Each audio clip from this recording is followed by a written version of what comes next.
3, 2, 1. And we're live. The inaugural episode of the Smokin Herb Podcast. Smokin Herb Podcast. We're always smoking the herb. On location. I think either you nor I have ever smoked the herb, but well, I have, and I know you have too, but we don't do it that much. I tried it one time. Right, yeah. And it didn't work out very well. It didn't work out really good. Did you still try to kill people? No, I just ate a whole, what do you call it? Whole pizza? A whole thing of potato chip dip. Oh, okay. With my fingers. Yeah.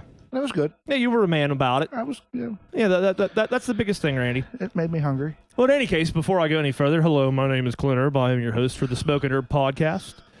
Across from me, in the matching shirt with me, because he gave me this shirt. This wasn't planned. No, it wasn't planned. Honestly, it wasn't. I just said, Randy, we're doing a podcast tonight. And I said, what? Yep, and so I was like, all right, we're doing this. Went to Rodney's, got beer, came down here, spent an hour and a half setting up and debating about different things. It didn't matter because we still did it anyway. Across from me, the man who puts the owl in Gowton, the proprietor of Drop Time Taxidermy, Mr. Randy Gowton. Thank you very much. Glad you're here, buddy. I mean, it kind of makes sense because this is your shop that we're doing this in. Yeah. I mean, I think it is. It looks like your shop. I've been to your shop before. I don't live far from here. No, generally not. No. Pretty sure you could walk out that back door and you'd be even closer. I didn't have time to vacuum. No. By the way, I have to apologize to all our audio listeners, or listeners in general, because it's hot as balls out here, and I got the fans going on because I just... no, fuck that. It's... What the hell time is it? Let me look at the smartphone. It is 12:43 in the morning. Eastern Standard Time. Eastern Standard Time, and it is still hot at... It's in the high 70s, low 80s. It is hotter than Cindy Crawford in a cedarwood sauna. Let me tell you what, my friend.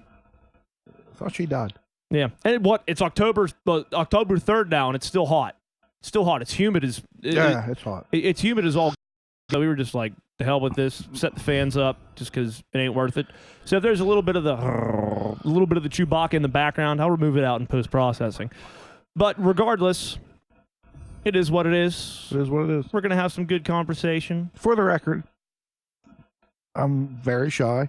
Yes, yeah, I'm Randy is. I'm not very camera and microphone worthy. No, well, I wouldn't say worthy. You're not oriented in that fashion. Well, that's a word that I wouldn't usually use. No. It works. Yeah. But I'll do my best. Well, you can be. You can be a charmer whenever you need to be. I can. I put my moves on a person before. You know, it's kind of funny because we've been talking about doing this podcast for, like a year? It's been a while. It's been quite a while. And you'd think I'd be better prepared, but I have absolutely no questions to ask you and absolutely nothing to talk about. I didn't even study for this. No, neither did I. I was like, what am I going to do tonight? I don't know. Clint says, let's do a podcast. Well, you were already how many beers deep at Rodney's when we decided to do this? I've been drinking a lot lately. Yeah. For good reason. Honestly, Randy, you didn't have to have a reason to have good reason, but... No, there's never a bad reason. Reason to drink, yeah. Never a bad reason, but... Exactly. Things ain't good right now, but no, it'll be all right. It is what it is. It is what it is. Did you seriously only have a spitter and not a beer over there? Or is it... This is... Most of your beer. Well, yeah, it was my beer. Now it's your spitter. It's my spitter. We had to switch it out. Yeah, we switched just so that everyone would know that, or actually, it doesn't matter what they know. What matters is so that we wouldn't spit in our own beers. Yeah, that's happened before. So what you're telling me is you didn't get a beer before we started this? Correct. I got them right here beside me. You put them right there. Oh, yeah, and I still got mine. Oh, okay. Well, then you're genius, because mine's over there behind the cameras. And yeah. I warned you before we started to get them. It's all right. It'll be all right. I'll get you on some long rant somehow, and then I'll scoot on over there. I don't know. Okay. Yeah, I'll scoot a bit on over there. How much do you want to here while we're trying to do this? We're like, hey man, you got another mic, and then we don't. Well, actually, they're right there, but I'll be like, no, eat shit. I'm done with it. I'll bet you 3 shillings. 3 shillings. 3 shillings. You know how much those are worth nowadays? Not really. Neither do I. Got to be worth like $1. $1.10 at least something. Cash. Yeah.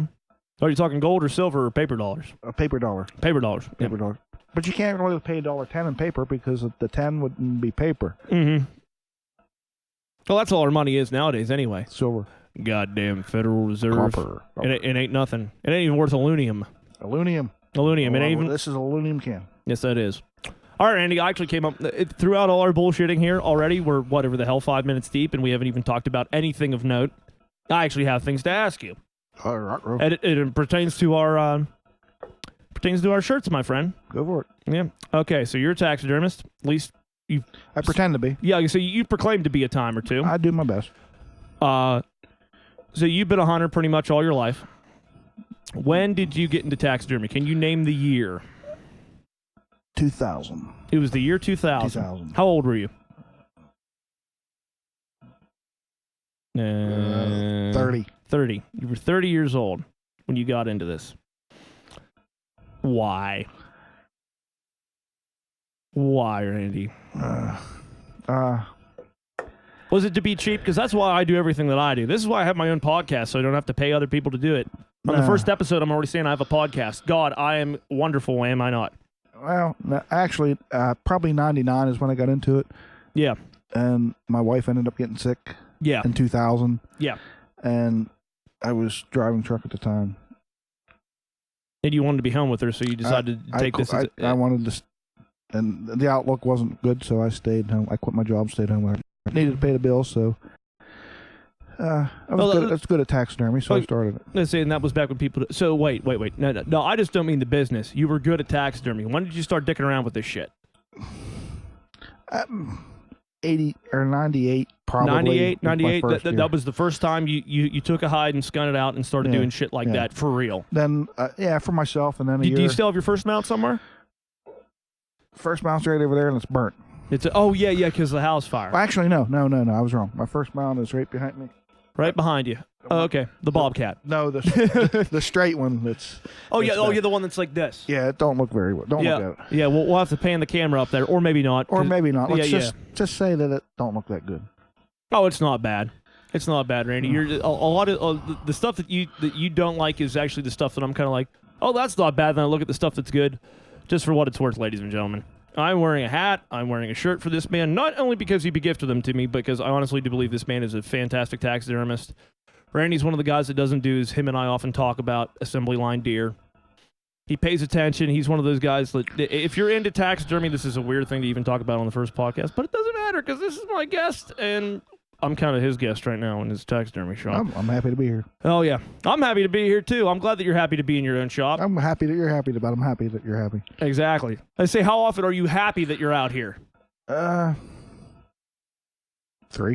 3. Perfect. Got it. Nailed it. I don't even know where the hell I was going with this, but Randy does shit like he'll go inside the island and cut things out that aren't even necessary to make a good mount, but Randy just always goes the extra mile. If it comes down to it, Randy will take a little bit longer than other guys because he really does take his time. I don't know anybody else that really takes their time like you do, buddy. The mounts that you provide are truly handcrafted. The diligence, there's a lot of work that goes into. I mean, there's a lot of work that goes into any of them. Oh yeah, it's a lot of work, a lot of time. But as far as I understand, as far as I comprehend, I should rather say, you're one of those guys that really goes the extra mile, and for that, sir, I salute you. Well, I appreciate it. So you started this started doing this shit back in 98. 98, and 99, I was doing for myself, just a few people, and then the wife got sick. Yeah. No, what prompted all this? Was it just that you loved having your hands inside dead deer? Well, no.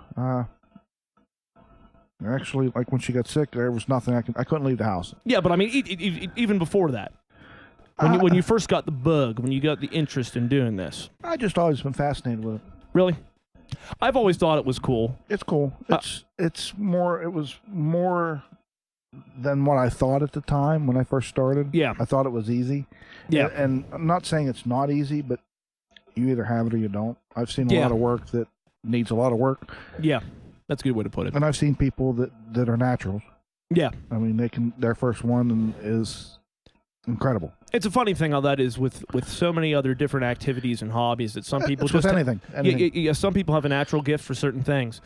Like you with the guitar. Well, I've been trying for how long now. Yeah. And I'm not real good. It still blows me away that I can name a song and you can name the chords and like just off the top of your head. Really, that still blows you away after all this time? That's all I got, buddy. That's all I got, man. I wish I had that. I want that. I can't wait till I can hopefully achieve that someday. I don't know that I ever will. I'm going to try. I've been trying. Oh yeah, man. You probably will be able to because you have the work ethic to be able to do it. I have the desire. Yeah. Well, you have the desire. You have the work ethic. Well, that's the hunger. That's all that matters. I'm hungry. And the other thing that I will say about playing guitar, not to derail the whole taxidermy topic, but the thing that I will say about playing guitar is that there's one real hindrance that some guys have, and that can be a lack of rhythm. Some people just do not have rhythm.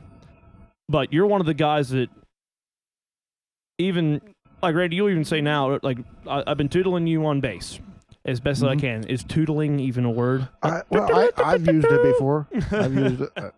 I mean, it's probably not in the dictionary, but Randy comes up in the second set of all our shows, and hell, Randy, you're running sound for us and mixing us now. And he comes up in the second set of our shows and plays the first 5 songs with us. And now I don't have to cue you for anything. I just let you roll. You know the songs. I had a good teacher. Well, that may be true. I don't know who the hell it was, but it sure shit wasn't me. Skip. It was Skippy. Skippy Banana. Banana. I just call banana. Oh, yeah. The most manly of fruit. The banana is the manliest fruit. Yeah, the banana man. The banana man. But so you had a good teacher in Skippy Banana. And but you always had the rhythm. And timing. I mean, I know. Yeah, you've always had timing, because there'll be guys that be like, okay, dude, just do 1, 2, 3, 4, and people. That does come natural. I mean, it does come easy for me. I not tooting my horn, but I have that. I can see I have that. Or I wouldn't be on stage with you guys if I didn't have that. Right, exactly. So I know I have that, and I feel it. Yeah. And well, especially as a bass player, you lock into the pocket pretty much immediately. Yeah. But to me, that's like it's nothing. It's just like that's completely natural. Yeah, but which is as it should be. But a lot of people don't have that. See, I don't know. And I've trained guys and taught guys that did not have that, and one of my greatest students. I'm going to talk shit friends right now. Oh boy, here we go. One of my good buddies, my original bass player, my buddy Jake Fox, who is now an eye doctor. Now, Jake had been playing. We'd been playing in high school band before that, and Jake was a saxophonist. Believe it or not, I was a drummer. He's a saxophonist. You know, the high school band that has brass and all this shit. And I'm like, Jake, I'm a guitar player. I want to have a band. We're 14. I'm going to teach you how to play bass. He's like, all right, dude. So I start teaching Jake how to play bass, and it took Jake a while to get the pocket. Jake did not have it naturally, even after him playing saxophone for how many years. But now, Jake can play with pocket. I want that. Well, you play with pocket. I play in my pocket. Yeah. You play pocket pull. Yeah. Yeah, but I mean, I'm obviously incredibly proud of Jake, and he has far surpassed what he needed to do with being a musician, and realized that there ain't no fucking money in it. So he went and decided to become an eye doctor. And now he's making bank, and I'm like, Jake, yeah. I never in a million years thought I'd become even part of a musician. Never. And now look at you. Now look at you. Because I'm like shy. Now look at you. You're broke. You're miserable. But you can play a little bit, and that's all of us. I can play 2 songs. You can play 5. 4. I can play 5. You can open. play 5. I can do the one open. You won't let me though. No, like, no. We got to do it right, Randy. You got to do the lowest possible note when you're playing the bass guitar. Damn it. I can screw like 7 songs up. Well, the other thing is, like, you know, it's like when we were jamming with our buddies Hodge Fabian and JD Ames a couple weeks ago. We were up at my buddy JD's place, and he was pretty much, all right, Randy, you're playing bass the whole night and blowing out my speaker. Ooh. And yeah, I know, I had to bring that up. I'm sorry. Oh no, it's all good. Don't worry about it. Stab. Yeah, don't worry. I just had to mention it. Ow, right in the back. But so it was just a night of them calling out songs and going, and I just called out chords to Randy because I taught Randy what's called the natural number system, which is chords in relationship to numbers. 1, 4, and 5 are your main primary chords. So I just say 1, boom, 4, boom, 5. Boom. There you go. There you go. That's all it is. And it wasn't just that we got through it. When Randy was on, and when it was a song that repeated itself, which is called vamping, for those who don't know. I don't know if it has anything to do with vampires. Vamping. Vamping.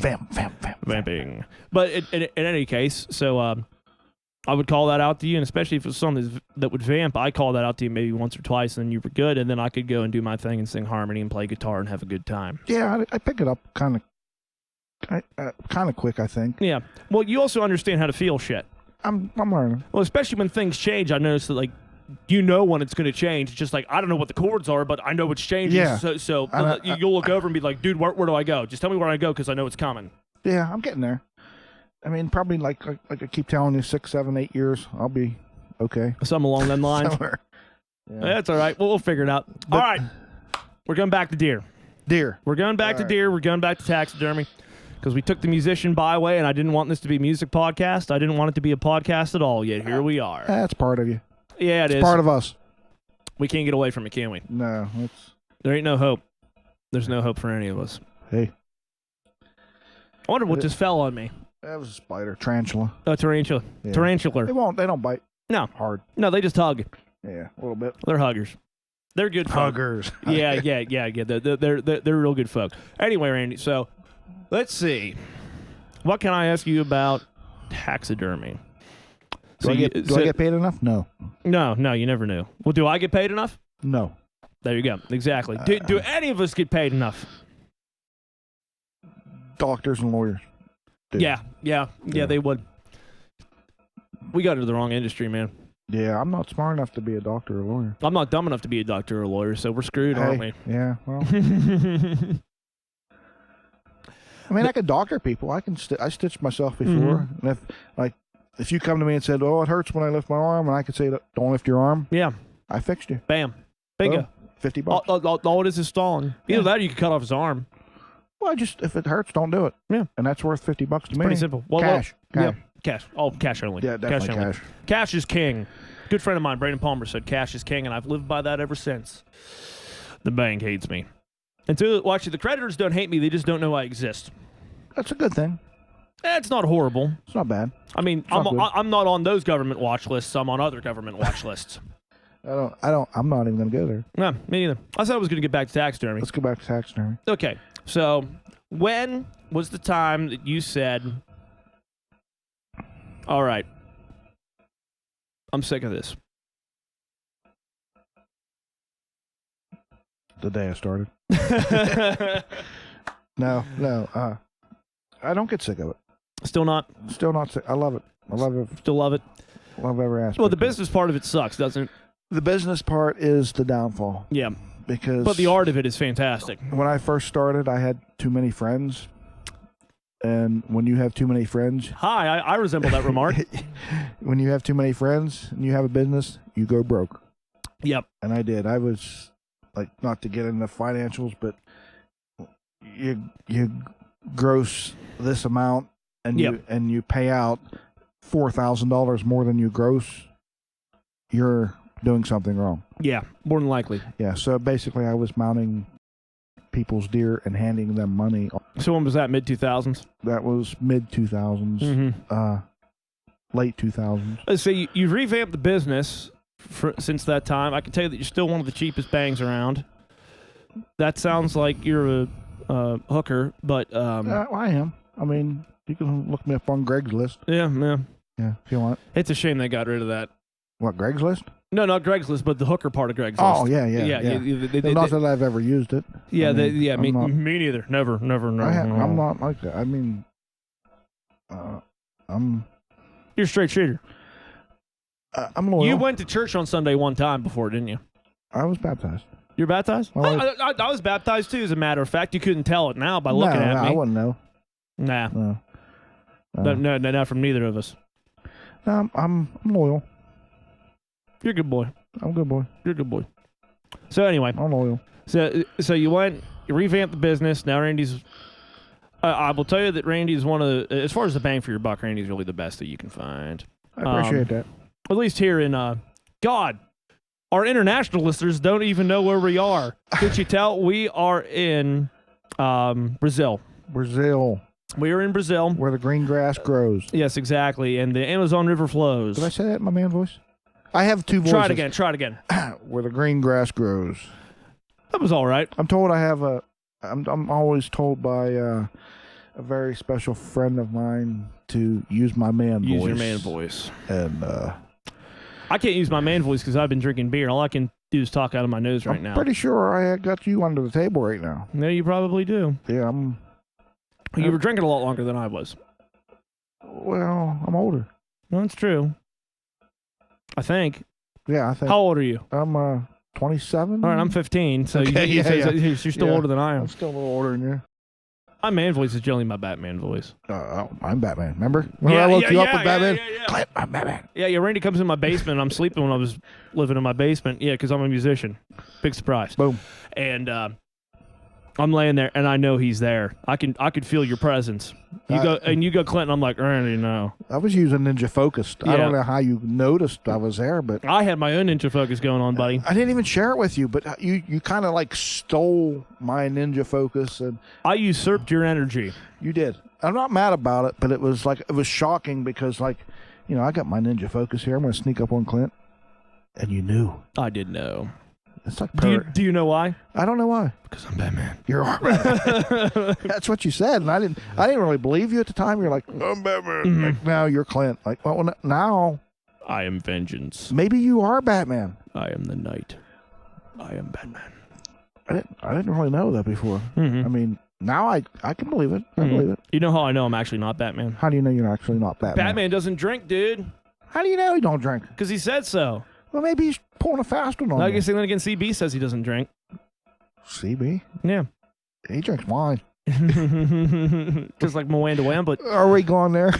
We could go there. I mean, that's fine. It's a topic. We're going there. Good friend of ours. I hope he goes to work on Monday and listens to this podcast. And it's just like, I fucking hate you guys. I love you, CB, brother. Yeah, we do love you, buddy. Well, and I'm not even going to try to divulge too much. It's just basically like, well, CB, if you want to meet different people, maybe you need to go to different places than our normal hangouts and to our bars than to our shows. Gone. And CB's like, well, where should we go? And my lead singer, Mr. AJ Shelley, goes, I don't know. You could go to a winery or something like that. So that means CB goes, yeah, the winery down the hill right next to the bar that we're always at. That's perfect. Yeah. Now he's a permanent fixture? He's a permanent fixture. Everyone thinks he's homeless. He gets offered sandwiches. It's perfect. Right? That's it's funny as shit. It's funny. It's hilarious. I mean, I wish somebody would offer me a sandwich. Yeah. I mean, I would take it because Yeah. I am basically homeless. I mean, look at me. I could use it. Yeah, we're about my size. I'm 165. Yeah. I'm about the same. Well, I got you beat now. I'm 170. Oh yeah, I lost a lot of weight lately. You want a cage fight? Not me. Somebody else. Oh, yeah. No, actually, that's another topic. Oh yeah, that's a whole. Well, I mean, we got plenty of stuff. Oh yeah, you got a fly buzzing around, bro. Yeah. Oh, you got to pee already, Randy. Oh my God, Randy, go pee. I'll go read a sponsorship. Who's sponsoring? I don't fucking know. Go pee. Go do it now before I run out of things to say. I can. No, just go pee. Damn it. All right, I'll be right back. Damn it, pee. All right. I drank a lot of beer. Yeah, I know you did. See, you might have to too. This is what I worried about in our inaugural podcast. Now I got to come up with shit to say off top. Just go. Keep going. Run. Damn it. Faster. Oh, ladies and gentlemen, we want to thank you for tuning in here to the Smokin Herb podcast. Is Smokin Herb a good name? Let me know. Maybe it is. Maybe it isn't. It's fun, though. Just like the action that it's named after. In any case, I want to thank you all for being here. We're going to have a bunch of great guests coming up for you. I already talked to... Right, Randy? Right. I'm back. You feel better? I feel a lot better. Sorry about that, buddy. I actually managed to cover that time slot somehow. You do need to do that. You need to get your sponsors out there. Yeah, you got to do it. I mean, unfortunately, we're not sponsored. We will be. I could make some up. Jiffy. We're sponsored by the Renegade Ridge Band and Drop Time Taxidermy. We are, exactly. Bingo. I'll donate like $1. That's fine. Cash. Actually, you bought me 2 beers tonight, so... Cash money. I should have grabbed yours while I was up. Oh, it's all right. I still got half a beer here. I'm talking, man. I don't have time to drink. I'm drinking, man. I ain't got time to talk. I know. It's hard when you're in a conversation with the likes of me, huh? Yeah, pretty much. Yeah, I can be a rough customer sometimes. As far as you know. Oh, yeah. I'm well aware. I'm well aware about my own shortcomings and my farcomings? Farcomings? Shortcomings, farcomings. What about the in-between comings? That's like X-rated. I say that might be a cream pie joke. Yeah, we don't want to go there. I don't think. I mean, We're talking about oatmeal cream pies, folks. oatmeal. Ooh, oatmeal. I don't like oatmeal. You don't like oatmeal? No, I like. No, not even those oatmeal cream pie cakes. That I you get did from make the store, pierogies. I told you Little that. Debbie's. I made pierogies. Remember? Yeah, you made pierogies, but damn it, Little Debbie's. I mean, like, dude, it comes in plastic, so it's great already. Well, anything that comes in plastic is Dude, great. listen. I like my sweets like I like my women. They got to come in plastic. I know you can't deal with it. You can't deal with it right now. No. Nah.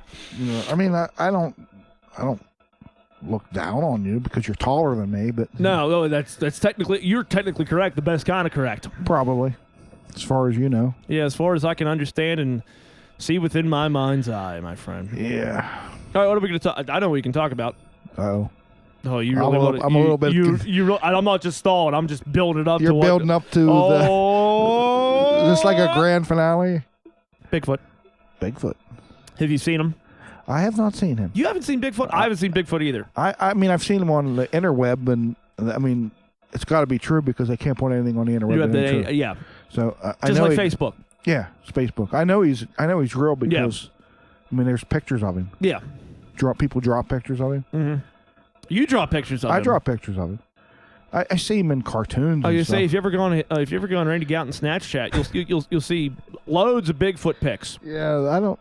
No, Every time you're out in the woods, you draw that son of a bitch. Pretty much. I got and now, like, in archery season, I did some live videos. Yeah. A few years back. Yeah. And each year they come up as your memories. You have your memories on your Facebook. memories. Yeah. So they're going to be coming back up again. And I have some shortly here, huh, buddy? Yeah, and I have some very, very clear footage of Bigfoots on a few of my videos, and also I have some what do you call good safety tips. Oh yeah. I do. I do. Oh my God, your safety tip. You have. My God, listen. Tree stand safety is number one. If there is mandatory safety videos for hunting in Western Pennsylvania, if you're hunting anywhere in this godforsaken planet. Randy Gowton's even safety like tips. Chicago. Yeah, I mean, that's not even on this planet. No, it's like somewhere else. Yeah, but I try to promote tree stand. Yeah, and I think I caught it very well. Especially the whole idea of tying the safety harness into a noose and then putting it around your neck. It's genius. It is. I mean, it works. It's genius. It's genius. Dude, that deer that you saw, that thing that looked like a horse. Yeah, massive. Oh, massive. It looks just like looked like a horse. I thought it was a horse for a minute. Yeah, but I knew it wasn't. No, because it was a deer. Well, you were hunting. Of course, it's not a horse. No, it's technically impossible to see a horse while you're hunting. No, of course not. You cannot, underneath any circumstances, or magic prepared by people who believe in God or who don't believe in God, or even Houdini, or Houdini himself. Who is Houdini anyhow? He's dead. What happened to him? Well, he died. He died. I guess. He did die. He was an old dude. Well, do you actually not know who Houdini was? He was a magic guy, right? He was an escape artist. He was a magician. He was an escape artist from, I want to say, back in the... I want to say he was born around the turn of the century, the last century, not this one, because that wouldn't make much sense because he'd be 19 years old. Yeah. So he was an escape artist who, like all the shit that David Blaine... and all these other guys come up with. He was the first guy, you see the big see-through glass panes that they fill with water. Yeah. Then they put the dude in there and filled up with water. And he's in a straight jacket and handcuffs, and he's got to get out of it. He was the first guy to ever do that. See, I would drown. I probably would, too. I'd be like... But if you were Houdini... you might be onto something. No, I know. Yeah. I mean, I ain't no Houdini, but I mean, I know what I'm talking about. Well, you can't be. You're Clint. No, exactly. So. Well, and Houdini can't be Clinton either. I mean, could have. Yeah. No, wait. His name was Harry Houdini. What if he was named Clint Houdini? He could have changed his name because of. I don't know. Maybe he was in trouble with the Hells Angels or something. Yeah, something like that. You never know. When did the Hells Angels? At the beginning. That would make sense. Pull that shit up, Jamie. Who? That's the dude from Joe Rogan's podcast that always has to pull shit up. Jamie. Jamie? Young Jamie. We need a Jamie here. I don't see no Jamie here. No, there ain't no Jamie. There's just you and me and a bunch of dead animals. I'm looking around. Well, how's Jamie going to look it up if you ain't here? Well, that's the problem. Jamie's in L.A. and not in Pennsylvania. Jamie's got a gun. Jamie's got a gun. And copyright strike. All right, moving on straight from that. Well, that just you put any audio on a podcast. I mean, not that I haven't dropped enough F-bombs and swear words and talked about oatmeal cream pies and all this other stuff to get us banned from YouTube. But you put copyrighted music on there, and they're just like, sign over. Oh, I didn't know that. Yeah. I mean, we're still going to put it on YouTube. I don't give a shit. Oh, you don't. No. I'm a rebel. You are a rebel. I should start doing outlaw country. Okay. That would be, yeah. Because I'm such a rebel. I thought it was funny. Hey, you Thank learn you something new like once a week. Once a week, once a day, once a month. Somehow. It's normally one of the... sometimes it's once a life. It's happened at least once in the time that I've been alive. I did learn something before. What did you learn? Did you forget to remember? I forgot to remember. Yep, as always. And nobody reminded me to forget to remember. Dude, people are going to watch this podcast and be like, these guys talked about nothing for 4 hours. Hey, tune in next week. Exactly. We might talk about something. It'll be the same. You got to keep them guessing. Yeah. You have to keep them guessing. We talked about a little bit of stuff, like Bigfoot. We talked about Bigfoot. Yeah, we talked about Bigfoot. We talked about taxidermy. We talked about music. Let's see. What the heck else are you going to talk about? I mean, I never did meet Bigfoot. No, I didn't either. He seems like a nice guy. Oh, he likes beef jerky, I guess. I thought he was a vegetarian. I don't know. I don't know him personally. I don't know. I thought that was the rumor going around. I'd like to see one. Did you ever see that picture that it was like, it was in Allegheny National Forest up north of Pittsburgh? Where he's riding a mountain lion? No, not that one. Different one. Different one. Because that's real, I think. Yeah, that one would be cool. That would be cool. Or the one where he's around the shark. But the one I'm talking about, it was actual game cam picture. And they were like, we think Bigfoot's in Allegheny National Forest. And you look at it, and it looks like, if you're relative to the camera right now that I'm looking at, if I was bent over backwards facing that way, it looks like Bigfoot's reaching down on the ground to grab something. It's like, dude, this looks like Bigfoot. I think I seen that picture. Yeah. And I think it was actually taken in Elk County. That wouldn't surprise me. But I mean, if it's a hook, it's taken in different counties all over the country. It's like one of those. If you've ever seen that thing where it's that picture of all those bowls, and then when your mind finally flips the perspective, you see something else. Yeah. And my mind finally flipped the perspective, and it was a bear. Because it was actually a bear facing the camera, but the way that its hind legs met its front legs in the angle made it look like... That might not be the picture I'm talking about. Made it look like big hairy Bigfoot bent over backwards. But the problem is, like, then you see it, and then the flash is hitting the eyes of the bear, and it doesn't look like a bear. It looks like a Wolverine. No, not a Wolverine. It looks like a werewolf. Well, and it is scary as shit. Yeah, I would love to see. I know. I have I guess I can say I got a cousin who swears he's seen one. Yeah. And where's he from? He's from Mount Joy. Oh, okay. Not far from here. And it was the thing that was different about it. It was a gray one. Gray Bigfoot. Gray, and there's been sightings of gray ones. Grayfoot. Mm-hmm. There's been sightings of them. Most of them black or brown. But if you're going to make something up, especially something like that, wouldn't you try to stay as normal as you would think? Why would you go as far as saying, well, I saw one, but it wasn't black or brown? It was yeah, what would you make something up? Yeah. Now, speaking of shit that might...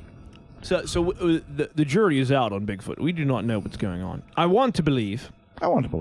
Have you seen those pictures that people get on trail cameras around here, like Black Panthers and shit like that? I saw a picture yesterday of a very... I'm not going to say his name yet. A very good friend of ours. Yeah. Oh, so I know him too. You know him very well. Okay. Who just actually, today's Wednesday, last night, showed me pictures of a lion on his game camera.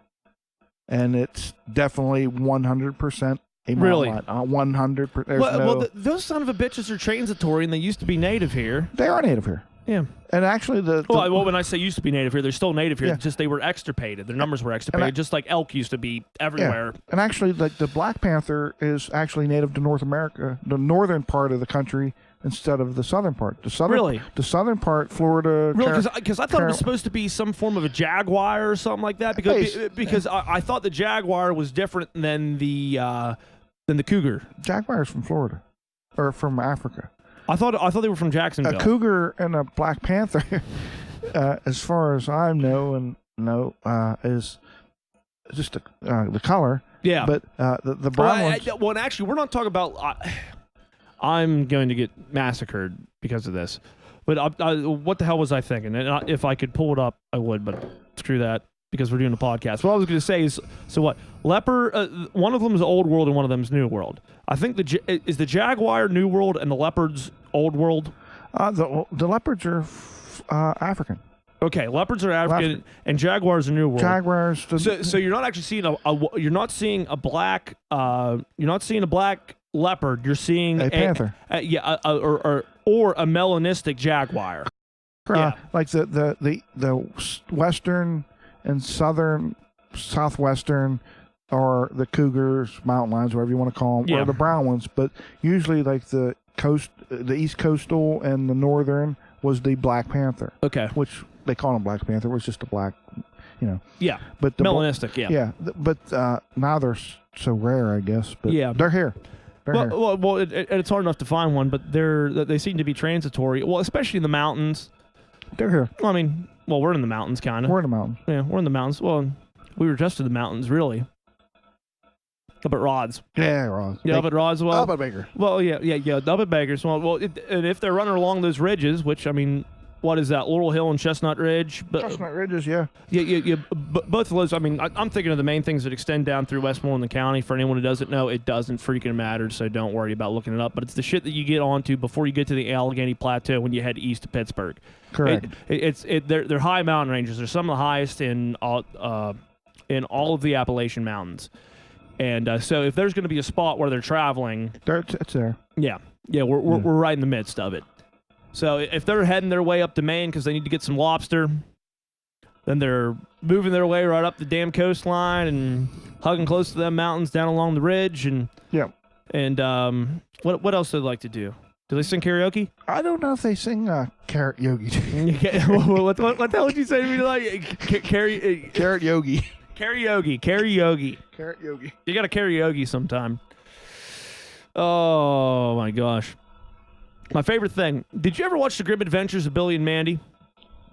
No. It was a cartoon show when I was a kid. So whenever you were... I was 5, you were 10. So I was 50. Yeah. And it was a bit dark, but it was still funny. And it was in the Hanna-Barbera style. And they went to Jellystone or whatever the hell it was, or they were out in the woods. And they encountered Yogi and Boo Boo, but this was not Yogi and Boo Boo as you're used to it. And it's not like they're realistic animals. It's still Yogi and Boo Boo. Well, they are realistic. Oh yeah. But I mean, they were Yogi and Boo Boo as used to him with the hat and the tie and all that happy shit. And but they looked like they were on heroin because they're trying to get food and they're starving animals. And it's like, hey, it's hilarious. It's like, hey man, you want to get rid of that picnic basket? I could really use some.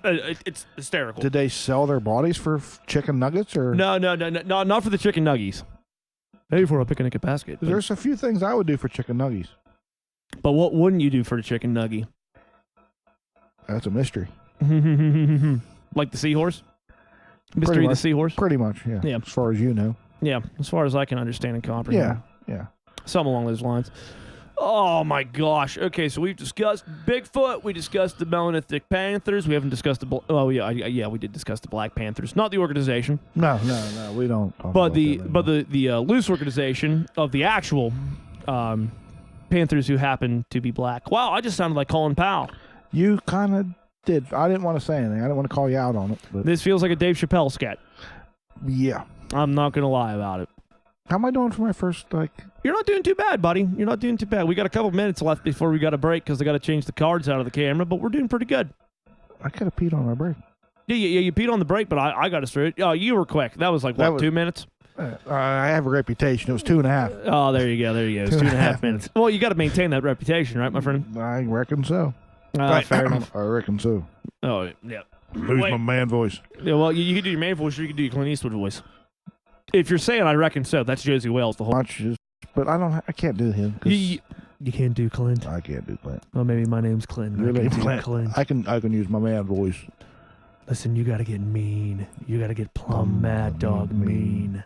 Best movie ever. That's the best freaking movie ever. Because that movie has so much real life advice as far as getting into a scrap. And the second best movie, Unforgiven. Yeah. which is Clint also. Also Clint. The third best movie? Good, the bad, and the ugly. Also Clint. No, well, it's a toss-up between Gettysburg, because I love Gettysburg. Oh, yeah, Gettysburg was awesome. And I do declare. Step Brothers. Oh, yeah. Step Brothers is great. Well, it's like you got to have a separate category for comedies versus serious shit. But if you put everything in it's all going to be like the absolute... The greatest list of films of all time. What would be number one? It would probably have to be Step Brothers. Yeah, I mean, Step Brothers is excellent. It's probably the best. I mean, the clown has no penis. He'll kill Leonard Nimoy. I mean, what do you dream about? What do I dream about? Yeah. I can't say that on there. No, I can't do it. I won't go there. Did you say we're on the air? Yeah. I don't think we're on the. We're in the inner tubes right now. We're in the. It's not even the dark side of the web, because that's reserved for cool shit. We're in like the bad side of the web. We're just like. Well, this is where all my forgotten YouTube videos from 2006 go. Well, this could get on the air, so Maybe. I can't say that. God bless us all. If this goes venereal, Oh. I'm going to the doctor if this gets venereal. oh, I said that wrong, huh? Oh no, you did it right. I did it right. I knew exactly what you meant, buddy. You knew exactly what I meant. You could almost. You knew I was going to say it eventually. Yeah. Probably. Oh, it had to come out at some point. It had to. Oh, yeah. They just can't stop it. Oh no. It's like what else is unstoppable? Taxes, the weather, and the Pittsburgh Steelers not winning a Super Bowl. They won one before, didn't they? Oh yeah, they won like 6, but which is as many as anybody else has. But Yep, they ain't doing it this year. I mean, but it's like, hey, you never know. I'm not a very big baseball fan, but Actually, they're not doing it this year. Wait. I'm going to say it because I hope they do. Pittsburgh Steelers will not win a Super Bowl this year. You heard it first here, folks. Yes. So that I can be proven wrong. So that hopefully it does happen. Hey, I was at the game on Monday. How was that? I never went to a Steelers game. It was actually pretty cool. It was a strange experience because. Did you see Terry Bradshaw? No. I was wearing his jersey. I was wearing a Terry Bradshaw jersey though. So me and Andy Davis went and played the Rivers Casino. You can go ahead and listen to his podcast about him and I talk about the state of country music and me correcting him about everything that's ever happened in country music. Funny. And so after the game, he got shout out to Creek Archery who gave us the tickets. Creek Archery's awesome. Chris, oh yeah. Chris is an awesome guy. He's the man. Another guy we should have on the podcast. Yeah, we should have Chris. Yeah. We should definitely have Chris here. Randy, do you want the full co-host duty? Sure. You always want to be here? Oh yeah. All right, so Randy's co-host. This is actually just interviewing between the. This is an in-house interview, so to speak. In-house interview. In-house well, it's not even that much of an interview. It's just you and I talking about shit. We get Chris here. But anyway, Steelers. Okay, back to the game. And this can go for anybody who goes to an NFL game. It's funny. So we went and played Rivers. Went and played the Rivers Casino. Played acoustic there, and then Randy got tickets from Creek Archery. He's like, "Hey man, you want to go?" And I'm like, "Hell yeah, we'll go." I'm like. He goes, normally I wouldn't. I'm like, normally I wouldn't either, but you know how expensive Steeler tickets are. I never went to a game. They're hard as shit to get. I was at one game before. It was before they won their last Super Bowl, and it was cold as shit in December. Probably awesome though. Oh yeah, it was good. I got to see a shootout between Roethlisberger and Drew Brees, and it was like. But it was a very, very high-scoring game, lots of touchdowns. Willie Parker had a bunch of crazy long runs that I got to see. It was awesome. And so in any case, so we went in. I got a beer, Andy got a beer. My buddy Jason, who's the other guitar player in the band, got a beer. $78 for 2 beers. We so 3 beers, and then we each got 1 item of food. I went and got myself because Jason took his pay from the gig, put $100 down on a roulette reel, and won $350. It probably cost that much for food and beer.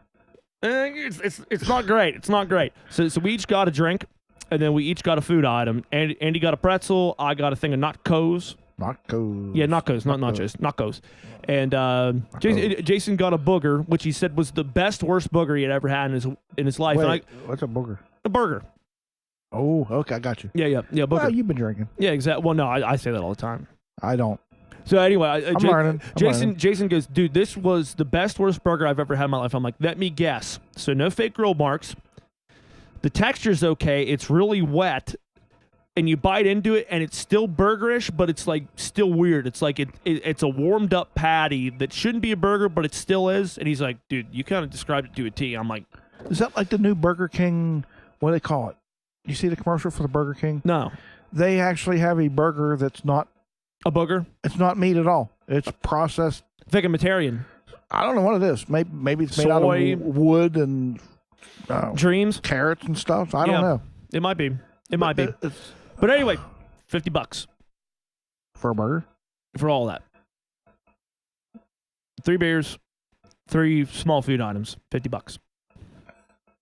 That's a little high. Yeah, it's a little high. I mean, it wasn't honestly horrible. Yeah, that don't sound real bad. The thing that killed me was I got this big thing of nachos with 2 things of cheese, and it was like $8, and it's I have a hot dog that was $9, and I'm like $9 hot dog. Yeah, I'm like that better be the best hot dog I've ever had in my life for a hot dog this size. I get this big thing of nachos. Nachos rule. Yeah, well that's why I got nachos, and plus it's like, man, I could put my finger in there and get the cheese out. Yeah, I mean it's just like every date night I've ever had. Put your finger in, get the cheese out, and exactly. Go home. Then what else can you do? It's perfect. So anyways, so we did that. We went, set up. We were watching the game. There's a dude in front of us who was he was a rapper from Uniontown, ironically enough. And he started talking to us. We started talking and exchanging stuff because we're on the music industry, and it was real cool. He was a really nice guy. He showed us pictures of his sons wrestling and playing football, and his son's an absolute beast. He goes, "Yeah, I worked with this guy in front of me." And he and he had a Steelers jersey on, and it was like number 47. It was one of the unions, one of the local unions. He goes, "Oh, hey guys, how you doing?" I'm like, "Oh, dude, you're in a union." He goes, "Oh yeah, man." And I go, "Oh, my brother's in a union." And he goes, "Oh, what union?" And I go, "Plumber and pipe fitter." He goes, "I just work with one of those guys. What's his name?" I go, "Jeff." He goes, "Jeff Herb." I'm like, "Yeah." Really? That was weird. I was gonna say that's like the fact that the dude sitting 2 seats in front of me worked with my brother like recently. It was weird as shit. And your brother lives pretty well. He close, right? Yeah. My brother's originally from here. Now he lives in Reading. Right. That's what I thought. But Jeff is traveling for work. He almost just stayed with us this month of September. I'd like to meet him. Yeah. I never did get to meet him. Yeah. You do need to. I'm sure he's dying to meet me. Oh yeah. I mean, who? Well, you can I can guarantee he's going to watch this podcast and be like, "Oh, what the shit." So my brother Jeff Herb is the man. I love him to death. Randy's done taxidermy for Jeff as well. God, was that deer he got awesome last year. Nice deer. Man, loved on it. You can't beat an old deer like that with right on the forehead with nice thick bases. I can do deer like that every day. Oh yeah, man, that was a gorgeous. And even with it being all screwed up in different ways, it was just beautiful. I loved it. It was one of my. Oh yeah, I absolutely love that deer. Actually, okay, this thing, I went my good friends, and actually I'm semi-member of Pittsburgh Paranormal Investigators. Yep. Boom, right there. Over there. Can't see my hat though. But anyhow, they called me. Keep talking, and we can watch the camera move while I do it. Oh, you're fine. There you go. But anyhow, they called me up. So we went to McKeesport. And I didn't know nothing about the place. It's called Dead Man's Hollow. Okay. I knew nothing about the place, nothing. So we're in the parking lot. We're talking a little bit. So this lady walks up. I forget her name. But, Beth. You know her? I don't know. Was that her name? I don't remember. Was she an older lady, younger lady? What are we talking about? She was. I don't want to say because All right, fair enough. She might hear this. That's true. You never know. God bless her heart if she does. Yeah. So anyhow, we start walking down this bike trail, and we walked a half a mile, which to me, well, maybe close to half a mile, which to me is like 17 miles. Yeah. Uphill in the snow both ways to school. Yeah. So anyhow, this place, I don't know the whole history of it. There was some Civil War activity there. Somebody got hung, somebody got shot, some kids drowned. But we walked on this bike trail, and then there's this trail that cuts off into this little hollow in the woods. Just a little goat trail, like a deer trail. Mm-hmm. So we walked back this trail maybe 300 yards or so. Yeah. There's an old building there, old foundation. And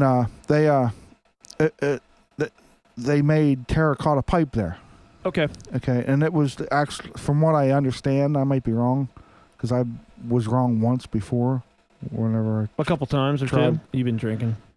Yeah, I'm under the influence of alcohol. Anyhow, they made terracotta pipe there, and it was really freaking cool.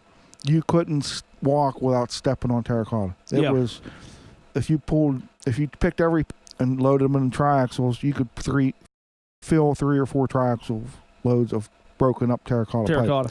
So, and it was like supposedly, from what I understand, the first place or the only place in the 1860s. Yeah, whatever the hell it was. Yeah, that made terracotta pipe, and there was a tunnel there that ran down to the Allegheny River where they would load this terracotta up. Yeah. So we walked down this tunnel that's supposedly haunted too, and you couldn't take one step without stepping on terracotta. It was, everywhere. Lousy. Yeah, there was a big tree that was 75 years old probably that was blown over from the wind, and the dirt underneath the roots was full of terracotta. So the place was like stupid with terracotta, but I thought that was pretty cool. It was the first place to make terracotta. Right. And there's a lot of haunted history and stuff. Halloween, so on and so forth. Halloween's coming up.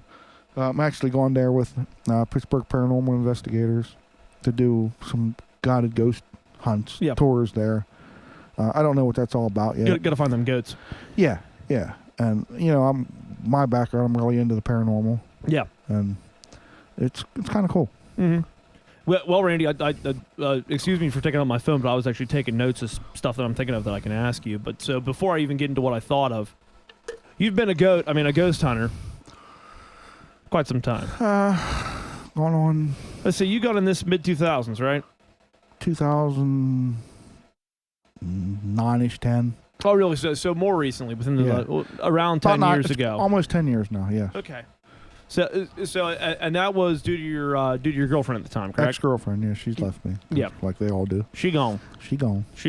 But in any case, so she was into it before you were into it, and she brought you into the fold. She took us to Gettysburg. Yeah. And I didn't really know much about the Gettysburg. About it. And she introduced me to all this stuff, and I took you to like a duck to water. Yeah. Huh? I can't get enough of it. I love it. Well, and before we were doing this, Randy was even showing me some of the equipment he has. Randy's got more infrared cameras than he can shake a stick at. Well, it's all obviously ironic that we're shooting this with my shitty-ass cameras. Randy's got all this camera equipment laying around us. Well, mine's all infrared and night vision. That is true. You could see us in our true blue and literally blue fashion if you wanted to. We could turn the lights out. We'd glow. Yeah, we could glow. We could glow a little bit. We could do it. Well, at least I glow for once in my damn life. Yeah. But I got a lot of paranormal experience. Now, you told me a couple stories, but let's actually talk about Gettysburg, because I know that you've been ghost hunting there numerous times. More than I can count. I could ask you what your strongest experience was as far as ghosts go, but I do believe that's not in Gettysburg. Am I correct in asking that? Or in saying that? Actually, the most...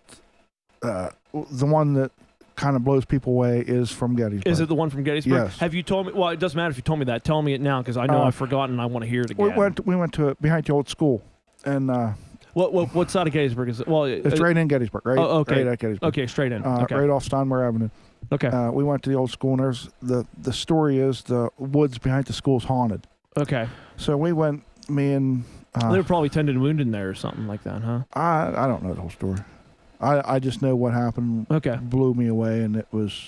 No, ironically enough, I've been studying the battle here a lot recently about the different troop movements and everything that happened throughout the entire engagement. It's cool. Oh, yeah, it is cool as shit. I'll go ahead and give you my shitty explanation on the Battle of Gettysburg, because I still don't understand it properly, but obviously the north through the ridge... And then they came down from the north onto Gettysburg from... They came from the north to the south. Yes. They came from the north and from the west. Right. So basically northwest, depending on which corps was moving in, and the Union was obviously coming from Washington at that time, so they were coming from the southeast. And so the initial movement was because, I can't remember whose corps it was. It wasn't A.P. Hill's corps. It was... Actually, it might have been A.P. Hill. It was A.P. Hill. Was it A.P. Hill? Because they were going to requisition shoes from the town because they just... That's what that... well, it started out as a minor skirmish because they were just going to requisition shoes. Exactly. And so they just expected light militia, and John Buford's cavalry was there. The whole Union Army showed up. Yeah. Well, it took them a while to deploy, so they started that skirmish, and Buford was like, this is where the shit's going to happen. So he deployed as much as he could. And then, who the hell was the general that came and backed him up who was killed later that day? General Armistead. No, it wasn't Armistead. No, Armistead. Oh, I know this. You know my memory's bad. Yeah. Oh yeah. Yeah. I have- Because I can't remember it either. Because there's just so many damn people. There's so many. Because I know Armistead was Confederate general. Armistead was killed there on the battle on the on the first day. Yeah. No. Armistead was killed in Pickett's charge. Well, actually, no. He wasn't killed in Pickett's charge. He was wounded. You're right. He was wounded in Pickett's charge and died several days later. Because he was good friends with. It was the guy who was holding the center during Pickett's charge. Because they were Chamberlain. Not Chamberlain. It was one of Chamberlain's superiors. Because he was in the movie. Yeah. I know that this is horrible. All the Civil War buffs are pulling their hair out right now because we can't remember names. I know. But in any case, Armistead was great friends with. They served in California prior to the war, and they were the best of friends. Armistead and George Pickett was best of friends. Well, yeah, they were tight, but Armistead, as a Confederate general, was also friends with. Armistead was. Shit. I can't remember. You know, I'm gonna look it up. Google it. Yeah, I'm gonna Google it. We're gonna pull this up, Jamie, because I want to know. Because I really want to know. It's the first time you ever called me Jamie. Kind of like it. I'll call you lots of other things if you give me enough time and enough beer, buddy. Hey. Oh yeah, and I'm on my own damn Wi-Fi. I'm just like you. I'm like you a while back. Why does my internet work? It's because you're on the Wi-Fi for our little PA. Yeah, that screwed me all up. That's recording all the. But anyhow, the Civil War is. I never knew anything about it till that. I guess I can say Jen's name. Jen. Yeah, go ahead. She. Ain't gonna hurt nobody. She introduced me to that, and I fell in love with it. Oh yeah, absolutely. I was the Hancock. first. Hancock. It was General Hancock. Yeah. I was the absolute first person ever to investigate the Gettysburg Hotel in the basement. Interesting. I believe the manager was Scott, I believe his name was. Okay. And we befriended him. We had a meeting. I was member of the Gettysburg Paranormal Association. Yeah. And we had our annual event meeting there. Mm-hmm. And I kind of conned him into like going to the basement, just me and him. Yeah, just to see what was going on. It was interesting. It was some goofy shit. Yeah. But anyhow, back to the story. We went to behind the school, and it was me and Jen and her son V. I'll call him V. I don't know if I want to say his name. And my daughter Sid. And me and Jen's down about 50 yards below them. Yeah. And she's working the dowel rods, which she was great at. Yeah. And I can't say enough. She's witchcraft, you want to call it. I don't know what it is. Medium. Not so much medium, but she makes things happen. Well, she's got the feel for it. She does. And it's like a scent hound. Basically. Yeah. Sort of. And I mean, I got it to where I don't know, wishing or whatever, I can be walking through a place and I can feel stuff. Yeah. And I could turn around, take a picture, and catch something. Mm-hmm. I don't know how I do it.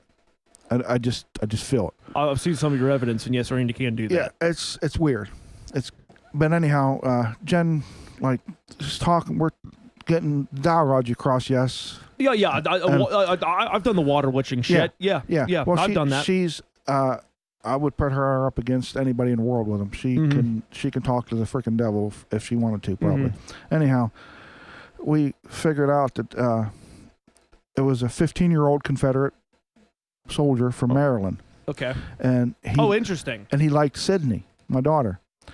And I said to him, "Can you point the dowel rods to my daughter?" Now she's 50-some plus yards behind us, her and V, standing back because they was a little nervous about coming down in there because it's just starting to get a little bit dark where the light wasn't shining. Right. There were still lights from the school, which will come into factor here in a minute. Yeah, come into effect. So the dowel rods turned around and pointed up that way, and I turned and got down and looked at the angle, and they pointed right to Sydney. Straight at it. Straight at him. So I called Sid down, Sid and V, called him down there, and we're standing there side by side, and the light was from the school was at our backs, and we're looking down in the woods into the dark, and you could see our shadows cast, like 6-7 feet shadows, 4 of us. Yeah. There was 5 shadows. I can't make this up. I got it, and I'm videoing. And somewhere on I have Bridgeport Paranormal Association. It's on my. Go on Facebook, like Bridgeport Normal Association, folks. Paranormal Association. It's on there somewhere. So it's from 7 years ago, probably. Yeah. But there's 5 shadows, and Jen's talking. She's asking questions. She knows what to ask. I'm just a cameraman. Yeah.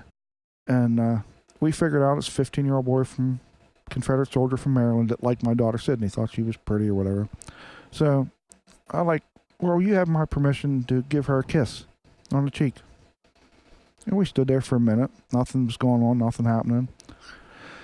And then got to thinking, because I'm not a smart man, but I kind of, something just told me like a 15-year-old Confederate, a Southern boy, no matter who it is, a Southern boy at that era wouldn't kiss a girl on the cheek that he didn't know. So I said, Sid, put your hand out. And I said, you have my permission to kiss my daughter's hand. It wasn't 10 seconds. She started, Dad, I can feel it on my hand. I reached over to touch her hand, and it was like I put my hand in an ice chest. Yeah. It was freezing cold. And she felt the kiss on her ring finger. Ooh. And now there's only 4 of us standing there. He was a monogamous man. Yeah, and there's 5 shadows. I mean, and I got this on video. You can look it up. And Shane. And then she felt it. I'm like a little bit kind of freaked out a little bit about it because at that time I was a little bit new at this. Yeah. And then it wasn't just a few minutes later. The shadow, you can actually see it dissipating. And all the activity was gone. That was probably the... Well, it was cool that you met a friendly ghost. Yeah. We met some not so friendly stuff. Oh, yeah, you've told me about that before. Yeah. And like I said, I was telling you earlier, like people don't believe in this stuff. Well, I don't know. Well, how do you know if there's a fish in a pond? You need the right equipment to catch that fish. Yeah, you need the proper bait. Well, like I said to you earlier, it's you and I can go out and this time of night that it's it's late. It's late night. So we could go out there and try to. We could go down to the oh shit, what the hell's the big lake here? Green Lake. We go down to Green Lake, toss a line, and if we had a night crawl in there, we probably wouldn't get too many bites. But we put the right bait on. We're gonna catch some. Yeah. You go and put on some chicken liver, or you get some corn on that hook, and you'll get some catfish. You got to have the right shit in order to catch what the hell you're looking for. Like I showed you that picture a while ago. Jen was the lead. She was in charge. Yeah, she was always lead investigator. And I was just, I carried the voice recorder and the cameras, and I would have a digital camera in one hand and an IR camera in the other. You were always playing tech. Yeah, and I would take pictures. I'd try to hold them close to the same as I could, same angle, and I would click simultaneously. Yeah. And I showed you that picture. One picture with a digital camera shows... You might have to send that to me. I can overlay it over this. One picture shows absolutely nothing. And the other one shows some hooded figure walking on this knoll. Yeah. And it's not the grassy knoll where JFK got shot either. No. This is something entirely different. No, it's yeah. I mean, because I caught that because I had the right equipment. Yeah. Now infrared full spectrum. It's an infrared full spectrum camera. Yeah. Sometimes you catch stuff on digital. Sometimes you don't. You have a better chance of catching something with the right equipment. Now, spirits usually manifest in IR, infrared, or full spectrum, where a digital camera doesn't pick up that light. You can't see it with your naked eye. Right. So if you have the right equipment and you go out and you actually put the legwork in and I mean, I take thousands and thousands of pictures. Yeah. And 6 out of 1,000 has something. If you have the right equipment, it's 100% real. Yeah, it's documented. I got EVPs on my website. I got pictures that I listened to some of them. Yeah, and Gettysburg. I'm a member of Gettysburg Paranormal. And I have to tell you, folks, I'm not even like a ghost believer, but Randy's got some fucking goofy shit. Yeah, they'll curl your hair. Absolutely. That's the best way to put it. We got one I'm trying to find. It says "Help me." Oh Jesus! It's. I wanted to sleep tonight. God damn it! It's freaky. The one EVP. It's on my website. It's on EVP one. Me and Jen was at just me and her was at a cemetery up by Seven Springs, and I had my hands full of equipment, and the video or the audio recorder was on, and I'm like, Jen, do you have a free hand? I wanted her to grab some of the stuff so I can get situated. Right. And something said, yeah, I got bare knuckles. Crystal clear. I remember you fucking telling me that, and that's fucking scary. Plain as day. You can hear it on my EVP. And we heard it with our ears. Jen heard it more than me. I heard something. That is weird. Because I have a blown-out eardrum. I'm hard of hearing, but I heard something. Jen heard exactly what it said. We rewound the recorder and listened to it, and it said, "I got bare knuckles." And we looked down. We were standing right over top of a tomb, a grave. Bare knuckle boxer. It was his name was Francis something. He was Italian, and there was boxing gloves on the both top corners of the on the tombstone. Yep. So I mean that was kind of par for the course. Shit. Yeah. Oh, we got stuff. I mean, we was for 4 years. We investigated. You did all of it every weekend. I got a story with Mike. You know, Mike, my daughter's father-in-law. We went to a cemetery up in Krieger, and it was really. By the way, isn't that the best Western Pennsylvania name ever? Yeah, Krieger. Krieger. We're almost sounds like a slur. yeah, and the grass. That's not funny. We do not endorse that kind of behavior. No, Thank you very much. Actually, we condone it. Yes, precisely. Continue. Did I say that word? Yeah, you did. You did. I don't usually use that word. Thank you. But we went to the cemetery up there, and it was terrible, bad shape. The grass was knee high and all that. Oh shit. no, it was waist high. Oh Jesus! But it was really, really windy up there on that hill. I mean, the grass. Well, that makes it even scarier when the grass is blowing like that. And I'm videoing, and you could see the grass. And Mike, he's like my brother now. He didn't really believe in this stuff much, and I'm videoing, and it's on my website. Jen's working. She has a pendulum, and it's swinging back and forth. She's talking to something. And swinging back and forth for yes, circle for no, or whatever, however she did it. And Mike's like, yeah, right. That's just the wind. And the video, you can see the grass blowing from the wind. That our clothes are flapping because of all the wind. Yeah. And I said, Jen, Mike thinks that's the wind. Jen says, can you stop this pendulum to prove to Mike that it's not the wind?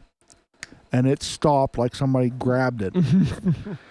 And Mike freaked out, and I got it on video. Now every time, that was 6-7 years ago now, and still to this day when I remind Mike of that and he tells that story to somebody, the goosebumps on his arms still to this day.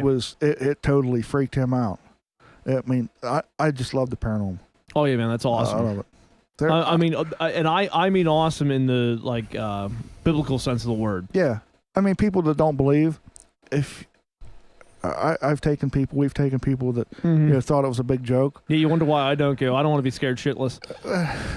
To me, it's not scary. To her, it wasn't scary. It was like a phenomenon.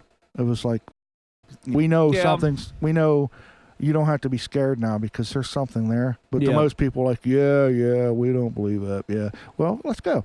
Now, 9 times out of 10, you catch nothing. I mean, we went every weekend. I actually have paranormal experience. I've never told this to anybody. I want to hear it. I got something for you. It might have just been the power. Might have been the power fucking up. But it used to be. You remember how back in the old days of the History Channel, back when they used to have all that exorcism shit on there.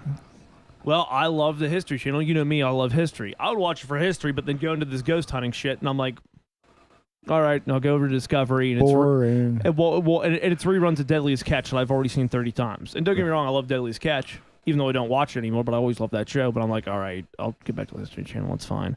This was pre-porn. Pre-porn? Was you into my phone again? Pre-Pawn Stars. Let's not get into that. That'll be bad. We already had a discussion about that. That's next week. Yeah, next week on the podcast, Randy and I discussed some really, really dirty, terrible stuff. And myth-busting. I was myth-busting that. In any case, so it was all this stuff about, Catholic priests dealing with demonic possession of people and exorcisms of houses and stuff like that.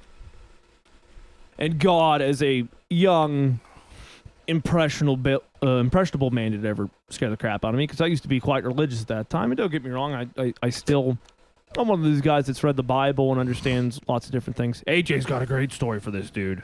Oh my God. Really? Yeah. AJ legitimately saw shit that is disturbing. Oh, I saw stuff that you wouldn't believe. Whenever we get him on here, shit's going down. Write that down. Yeah. When he's on here, we're not going to be able to forget it. But in any case, so I'd watch it, and now in years later, Now that I've had girlfriends sleeping in my bed, not to brag or anything, but that's not what it's about. It's legitimately about, because I think I'm kind of, my mind, like, people say, you know how you meet people who say, I see ghosts and stuff like that? Mm-hmm. I've never honestly seen anything like that.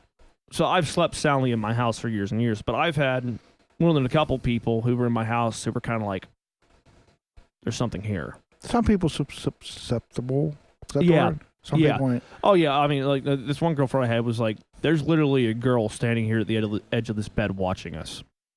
That's cool. I love it. Yeah, and I couldn't figure that out. So the one time that I had this in my house was I had, on my nightstand, I had like one of those touch lights. Mhm. And, you could go ahead and touch it. Clap on, clap off the clapper. Yeah. It wasn't even the clapper; it was the toucher. And I had, and it's not. This isn't even that major, but for me, it was major. I'm however many years old, maybe 14, 15, something like that. Mm-hmm. And I'd watched all that stuff on the History Channel before going to bed. Go to bed at 11. I'm trying to fall asleep. Can't fall asleep. It's 2 in the morning. And The Wiccan hour. Approaches. and I'm laying there, and I'm like, something does not feel right at all. I'm like, this is weird. So it's one of those lights where it's off, one brightness, you hit it again, a little bit brighter, So I go ahead and set it. I go 1, 2, 3, get it to the highest brightness. Because you was scared. Shuts off. Because you're a little girl. Yeah, I am a little girl. Shuts off. I'm like, okay, well, maybe I'll just bump it again. Set it to the lowest brightness. It goes, I take my hand off it goes, dun, dun, dun, off. I'm like, what? What? So do it again. Lowest brightness. Hold my hand away from it for 5. Bam, bam, bam, off. I'm like, fuck this shit. I'm out to the living room, go out there, pray all fucking night, and just hope nothing kills me. Yeah.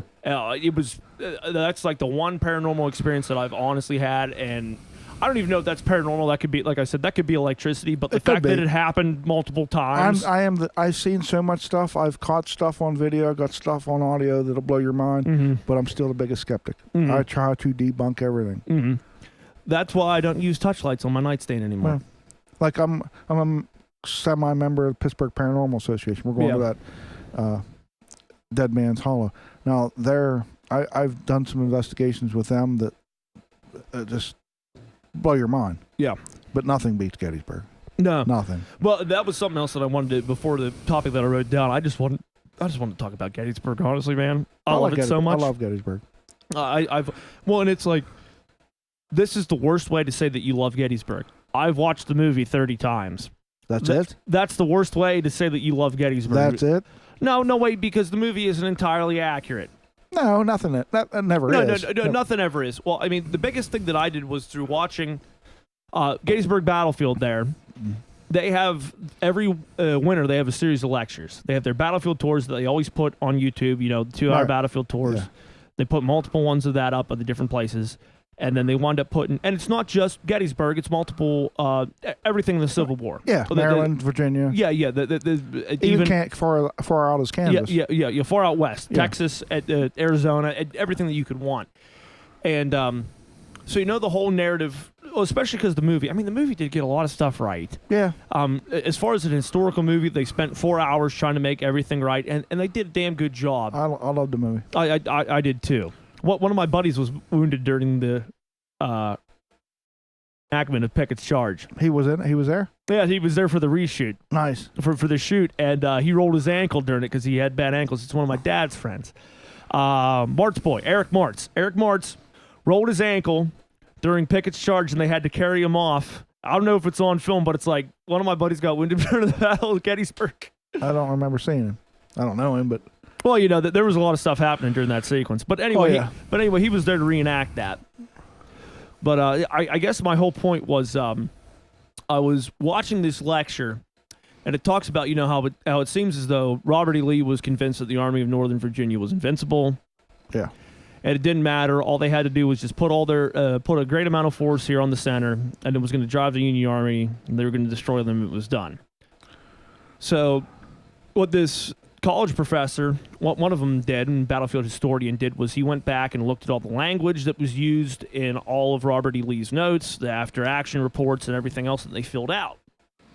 And it started making more sense, and he pointed out, he goes, listen, Robert, the reason, you remember them, even in the movie, Tom Berenger, General Longstreet goes, sir, the way to the right is still open. Right. That they could flank him around little If they did that, they'd have won the war. Now, wait. Robert E. Lee had a good point. It wasn't that he was completely ignorant of that.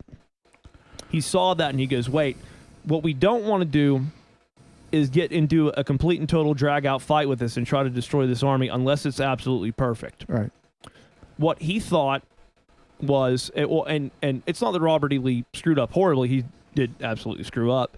He still thought the Union center was going to be weak because they put attacks on the flank, so they were going to reinforce there. George Meade called. He goes, Robert E. Lee's going to hit the center the night before. He literally said that. It's in all the memoirs and shit like that. And so they reinforced the center.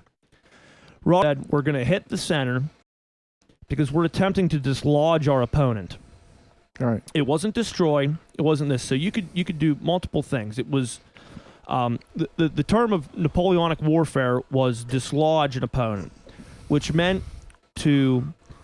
That's the reason they didn't go around to the right. So think if you have a log in a river, and you dislodge the river, or dislodge the log, it's going to flow down the river. Right. What he wanted to do was hit the Union Army hard enough that they were going to retreat. And he knew that if he hit them on the right flank, they wouldn't retreat. Well, it was fight or die because they'd be encapsulated. There wouldn't be any way for them to maneuver around that. Right. He wanted to hit them hard enough, not even to cause an outright victory, but to cause enough that General Meade would say, okay, we need to redeploy and move. Plus, he couldn't get up that hill anyhow. There's no way he could have took that hill. No. There wasn't any way. No, you couldn't go up Little Round Top. Not at all. That would have been bigger on top on the right. Well, yeah, but they weren't up Big Round Top. They were still the hook was still hooked around Little Round Top. They had they had the artillery there on the heights. Right. And so, well, in any case, to digress, Robert E. Lee knew that he couldn't hit him on the right. Maybe he would have been better hitting him on the far left, but that hook was around there, and it would have been really easy for them to turn the far right flank and then bring it back in to reinforce that. So he's like, we have to hit them in the center if we're going to hit them at all. Now, granted, he was still convinced of the invincibility of the Army of Northern Virginia. I don't think as much as the narrative speaks, but I believe he made a somewhat sound tactical maneuver given what the times were and what he actually wanted to accomplish. He wasn't trying to destroy the army. He didn't think he was just going to march through there and then put it into two pockets and then destroy them. Right. I think because he was used to McClellan and he was used to Burnside. Right. He thought he was going to hit them hard and then they were going to run with their tails between their legs back to Washington, and then they were going to have the surrender document because or not the surrender document, but okay, so you've dislodged us from this. Bring them back to the negotiating table, and it was going to turn the tide for the election. Right. Because they knew they were on a limited time scale. Mm-hmm. Now, if Robert Lee had been really smart, he never would have fought an offensive war. He would have stayed purely defensive. Exactly. Because those men that were lost to Pickett's charge could never be regained. They should have never fought there. No, they shouldn't have done that. But they did. It's history. But that was the one perspective that I found on Pickett's charge that was completely and totally different. That wasn't just Robert E. Lee's a madman that thinks he can just throw his weight at the Union Army and it's going to crumble. But that's hard to do in a movie. Yeah, absolutely. Exactly. Absolutely. They made the movie close as possible, and the movie was great. I'll be watching it 16 more times this year. I still have it. I finally got it on 1080 in 1080p, and watching it is fantastic. I got the DVD. Even though poor well, as you and I were discussing earlier, the hair in that film is not the greatest. Poor Tom Berenger looks like he's got a squirrel glued to his face. Yeah. Well, I tried that with you. With we did. Well, I was impersonating Sam Elliott outside earlier. And you did good. I did all right. I thought, just for a second, I thought you took on the shape of a unicorn. You thought I was Sam Elliott? I thought you was Sam Elliott. You thought I was Sam Elliott trying to be Clint Erb. Buford, being Clint Erb. Yeah, that's what I thought. Yeah. But I was wrong. I've been wrong before once. Unfortunately, I'm not a cavalry officer. Right. Although I did read that Sam Elliott, all the actors, he got his uniform and then immediately went to the reenactors and the staff there and goes, "How do I age this?" Roll around in the dirt. Well, so he aged it in his hotel room. Did you notice whenever he pats his chest and dust, the dust comes flying off? It's awesome. Yeah, he was a good actor. Oh, he was into it. Well, trying ever since to get a film made. I mean, That was the best one he ever did. well, it's To me. horrible. It's horrible because now those guys are so like I can't believe how old Tom Berenger They're is. almost dead, ain't they? Yeah, I can't believe Martin Sheen's still alive. Pretty soon they're going to be ghosts. Yeah, more or less. Yeah, because Sam Elliott's in his 70s, Tom Berenger's in his 70s. Well, that film was... How old is Martin Sheen? Is he almost 80? He's got to be. That was filmed in... 93? Was it 90s or late 80s? It was early 90s. It was like 93 or 94. You are smarter than me. It was 93 or 94. I do Even believe. though my head's bigger than yours, my brain's packed full of different things than You yours. got a thick are. skull, my friend. That's what it is, a thick skull. You're 10 ply, bud. And I'm not fat either. The body's not 80% water. So Yeah, well, you're only flooded. you're only 165. I weigh 165. You're only You do it. 165, man. I know. I love Gettysburg. I do too, The man. ghost hunting out there is incredible. I do too, man. I need to go back. I mean, we were just back there to play a show in the area. I was there. Yeah, you were there. I was there. Yeah, I would love to get to, because like I was there when I was a kid, but now being a shitty amateur historian, Me and you going there and knowing what I know, and the experiences that I've had there with my equipment, yeah, we would have a good time there. yeah, we more than likely would. I would. Well, we'll have to make a trip out of it sometime. I think I'm going there October 20. I'm playing. I don't know. Probably. Well, it's the problem. The weekends are fucked. Yeah. Well, yeah. But we're going out. I'm probably not going to be able to make it till Saturday afternoon, Yeah. but I'll stay there Saturday night with Pittsburgh Paranormal Investigators. Have a good time. Yeah. We're actually doing a house. It's not too bad of a drive for us. It's what, 2 hours? 2.5, probably. Yeah, 2.5. If you speed. Yeah. You get a ticket. Well, whatever. even then, that show that we did out there, I think we did that in under 2 hours. That was, where were we? Chambersburg. No. Shippensburg. No. Yeah, Chambersburg. No. We weren't Chambersburg because that's north. We were on the other side of the ridge, west. Waynesboro. Waynesboro. Yep. Waynesboro. Yep. You got it. I had a girlfriend in Waynesboro. I don't want to say her name, I guess. But, Claudette. no, her name was Cammy Jo. Oh, okay, But fair enough. it was- I was close. It was one we had a camp in Elk County for like 40 years, and back in like the early to mid 80s, you know, what I was like 12 years old. And Yeah. The neighbor campers, like she was cute. She thought I was cute, which I am cute. You're pretty cute I am pretty sometimes. cute. I can be pretty. CYOOD. Yeah, Well, like Rudolph. yeah. So She thinks I'm cute. we would walk around the mountains together and stuff, and I don't know if we ever kissed or anything, but like when you're 12, that's your girlfriend. Whenever you talk Yeah, to oh, yeah, somebody, yeah. it's your girlfriend. So When I was 12, my girlfriend was right here with me. awkward silence. Anyhow, I had to say it. It was right there. anyhow, she lived there. She was right there. She lives Love on you, babe. Harburg Church Road, Waynesboro, PA 17268 Bam. There you go. There you have it.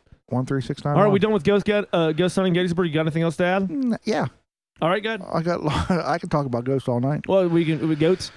Goats all night long. That's the damn problem. Or the sun's gonna be coming up. We're still gonna be talking. I don't give a shit. Hey, Do you give a shit? dude, but that was my life. I don't really have a life.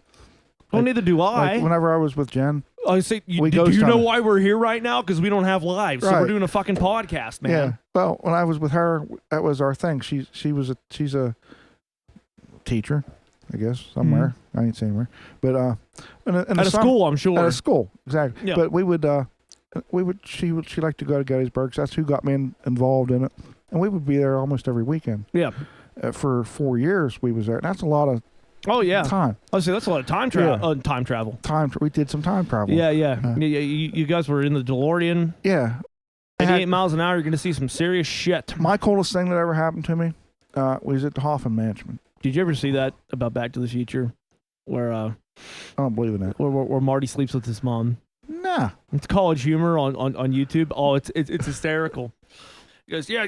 Listen, Marty, you gotta go and you gotta get this over with. And he winds up, in the car when they try to make out. And she goes, he's kissing you. It's like kissing my Isn't brother. that like insects? Yeah, exactly. It's insects. And she's like, kissing you is like kissing my brother. He goes, yeah, it's weird. He goes, Kissing my son. she's like, it's so wrong, but so right. And then they go to town, and he goes, I can't believe you had sex with your own mother. Oh, well, she was coming on to me, dog. Jesus Christ, Marty. I don't even know how you're still here. Surely you must have done something. Wait. We have to send you back in time to stop the sex from ever happening. And then he goes back in time, and then he's there, and he has a three-way with his mother and himself. Okay. Yeah, I'm. You had a three-way with your mother? I'm not a bad-looking guy, dog. What the hell, Marty? Yeah, I didn't see that part. Oh, it was great. It's great. You have to watch it. I'll show it to you. It's fantastic. Pull it up, Jamie. Pull it up, Jimmy. But anyhow, I was at the Hoffman Mansion, and if anybody gets hearing this, I'm sure somebody's going to listen to this. Oh, yeah, somebody. Probably me. go to Gettysburg, book a tour with the Hoffman Mansion. Okay. They use it as a field hospital. Oh, okay. Well, that would make sense. So I'm walking around there. I walked upstairs, and I walked into this room. I was the only one in the room, and I'm just minding my business, walking around, trying to get the feel of the place, and it felt like I got shot in the leg. It's 10 to 5. It's 10 to 5. Yeah, I actually fell to the ground, grabbed my leg, and yelled. You thought you were shot. I thought I was shot in the leg, and up, but I'm like, and then it lasted like a minute. Yeah. And it dissipated away. But I guess it's what they call a phantom shot. Yeah. But boy, it freaked me out. Yeah, it hit you. So and it hurt. So I actually. They done like a 56 caliber lead conical Manet ball going through you. Yeah. I mean, it floored me. It put me on the ground, and it's kind of cool. It's kind of hard to believe, but it's it happened. I don't care if you believe me or not. It happened. I ain't trying to. Ain't trying to impress anybody. What it is was no. What it is what it is. It happened. And it's cool. I actually felt what it felt like to be shot in a Civil War in the leg, and I didn't like it. No, that ain't too good. No, it hurt. That ain't too good at all. Bad. But it was but it's cool though. I guess only I talked to Spooky from Gettysburg Ghost Tours. She said that's happened one other time. Oh, really? So it's a rare occurrence. Yeah, very rare. And it was. I don't know how to explain it. It was really cool. Mm-hmm. And I don't want to feel it again. I like to experience stuff like that. Yeah. But I don't want to feel that again because it actually. I mean, I thought when it first happened, I didn't think like, some ghost shot me. Mm-hmm. That's not what I thought. Somebody like a drive-by shooting came through the window, came through the wall, hit me in the leg. You thought you were legit. I thought I was legit just shot in the leg, and it was just weird. Jesus, Randy. But. I mean, that's what you get when you go out looking for the paranormal. Stuff like that happens. Shit fucking happens, bro. And these people, skeptics that don't believe in it, what have you ever done to try to see if this is real? Yeah. Oh, no, I watched the TV shows. Yeah. Well, get yourself some equipment. Go to these places that's proven. Put your time in. Mm-hmm.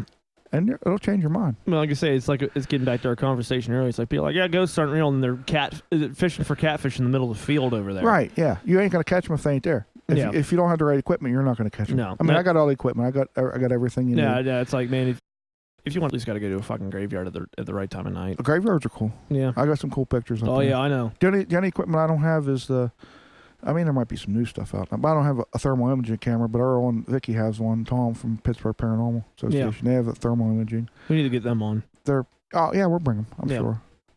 But they got some cool stories. We're going to a house Friday night in Johnstown. Nice. They're seeing a llama. A llama? A llama? A ghost llama? Yeah. Is it the dolly? No, I don't know. It's kind of weird to me. Now, when we was at the Dead Man's Hollow in McKeesport the other night, Tom called her up and was talking to her and put her on speakerphone, and I'm listening to her, and she's and they're all asleep. She has a couple kids. They're all sleeping in one room in the living room because they're scared to death. They're seeing animals like ghost animals and stuff, which it's not rare. I mean, that's a common occurrence in the paranormal. Which if you're and I kind of believe her. I could hear it in her voice, and I could almost.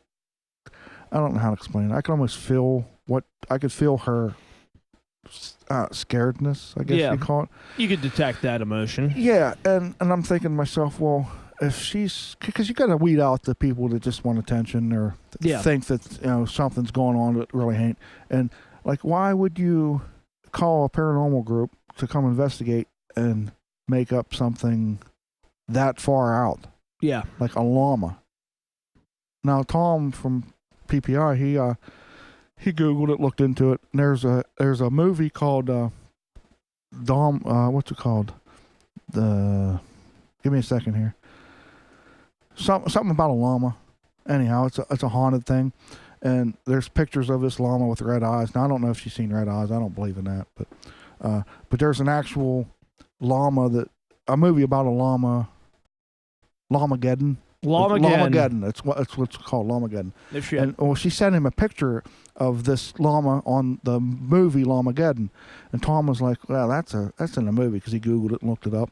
Yeah. And he called her out on it, and she said, "No, that's not the actual thing we saw, but that's a representation of what I saw." Interesting. Yeah. And now, if you're gonna make something up, why would you go that far? Yeah, that's really obscure and odd. Yeah. So to me, that. I think she's legit, and just the sound of her voice and the feeling I get from her, I think it's a legit thing. Mhm. And you can hear the scaredness in her voice. Yeah. So we're going there Friday night. It's in Johnstown.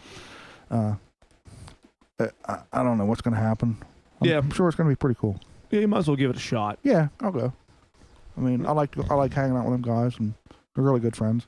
Oh yeah. Well, and especially anybody that's into it in the same way that you are, that takes that kind of thing seriously. Well, one, it's not a thing. It's professionalism as far as that goes, because I'm sure those guys have got the kit just as sure as you do. Right. And to be able to have the right equipment, as you and I discussed numerous times already in this segment, to be able to go out and ascertain the evidence that is there to be ascertained. Yeah, exactly. Well, it shows you guys what not what you want to see, but rather what's actually there. Yeah. Because it's if it's right, then there's no denying it. To me, it's I see it two different ways. I want to see this stuff. I want to validate it. Yeah. But it's also about these people scared. I want to help them. Yeah. Even if there is something there, and I've done a few houses on my own over the last few years, and I've sent stuff. I've seen stuff, and you can almost. For me, I can almost tell energy or not non-negative. Yeah, whatever it may be. Yeah, and I like if it's not negative energy, I kind of like just tell them, that's fine. You'll be fine. If you see something, just ignore it. Yeah, because you don't want to scare them. And right, exactly. Yeah, but if Satan himself is there, then it's a whole other ball game. Right. And that actually helps them sleep at night, knowing that nothing's going to hurt them. Yeah, well, there's a big difference between whether you have Baphomet or Casper. Right. And 9 times out of 10, it's Casper. Yeah, it is. You don't know who it is. Like my house, my dad fell down the steps once, and it was not funny, of course. But later, after he passed away, I'm sitting in the house by myself, watching TV. I always heard footsteps coming down the stairs. Yeah. The one night I heard him coming. Okay, I muted the TV. I'm just looking over the stairs. I didn't never seen anything there. My nephew has, but anyhow. But I'm listening to these footsteps coming down the stairs. And there's stairs, then there's a landing, then there's like 6 more steps. I can hear him coming down the big steps. Footsteps on the landing, and he takes 2 steps on the bottom steps, and then I hear, boom. He actually fell down the steps. Wow. And I mean, to me, I laughed. Yeah. I mean, and to make something up like that, who would make? I mean, yeah. Well, there's no reason to. No, you'll be like, oh yeah, I hear footsteps. I hear him walking all over the place. Well, I just heard a ghost eat shit, dude. Yeah. Well, I mean, when I heard that, and then it was plain as day, you could tell that he was whoever it was fell down the steps. And I'm thinking to myself, I'm laughing like a clumsy ghost. I mean, yeah, that's hilarious. Who would ever think that? Or I mean, and it's just it's not all spooky. Yeah, and it's not all cut and dry. It's not all like what's demonic possession. Yeah, and it's shit not like all norm. that. It's not all the norm. I mean, it's sometimes things happen like it's like falling down the steps. Who would hear a ghost fall down the steps? Yeah. I mean, that poor ghost. Because what is that all he's doing in the afterlife? Is just eating shit down those steps every day. I don't know what it is. Oh God, that's horrible. But it was. Can you funny. imagine if that was your eternal lot in existence? Well, he won't feel because he's already dead. That's true. Well, I don't know. Can you know that? I don't know. Why don't we go investigate that? Why don't we go ask the guys, like, do you hurt when you fall down the steps every goddamn day? I don't investigate my own place, and like my wife passed away and my dad passed away. No, fair enough. Now Jen has. We went to the cemetery, and she's connected with my father. I stayed off to the side. I didn't want to hear. I mean, but I could hear her and I could see the reactions of the dowel rods and stuff, and her questions and the answers she got was, I don't know how to explain. It was my dad, because he was funny. Yeah.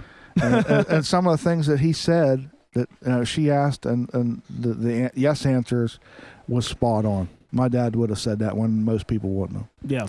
And I honestly can't remember if she tried to connect with my wife. I don't know. I don't think she did. I don't think I wanted her to. Yeah. I don't want to. I'm not ready for that. No. But she could. Right. Jen could do it. Yeah. Yeah. She had the ability. Yeah, I can't do it. So and it's been proven through her that I intimidate them. Through like Gettysburg and stuff. I'll be off to the side, 10 feet away, looking at something, whatever. You scare ghosts. Basically. I'll walk over and all her activity stops, and she's like, speaking of Gettysburg, again? and you, story about you in that gas station parking lot where there's that brawl. Oh, no. Yes, because it's hilarious. Yeah, if you couldn't tell by Randy having his arm on the table the whole damn night, you can see the Bill Goldberg style tattoo. Right there it is. And Randy's a big dude. I was a lot bigger then. You're a lot bigger than, but you're still pretty big. I still wouldn't tangle with you, brother. Even though you're only 165 now. I weigh 165. Yeah. How you doing? Yeah, exactly. So what? You stopped at a gas station, Gettysburg, get snuff. Yeah, well, we was doing it, me and Jen and her son and my daughter was, I think there was one other girl there with Sydney. Anyhow, we did a ghost hunt. And it was like 2:30 in the morning. Well, before we went back to the hotel, I needed snuff. Yeah. And it was like 2 miles out of town to the AMP, I think it was. So we drive there, and there's a gang fight going on. I mean, there's 30 people just welling on each other everywhere. They're flying all over the place fighting. And the kids and Jen's like, we can't stop here. Oh, well, I need snuff. You know, my thought at the time was, I'll just walk around them. Whatever. Yeah, just go in. Do your business. The place is still open. Yeah, if somebody throws down, best of luck to them. Yeah, that's fine.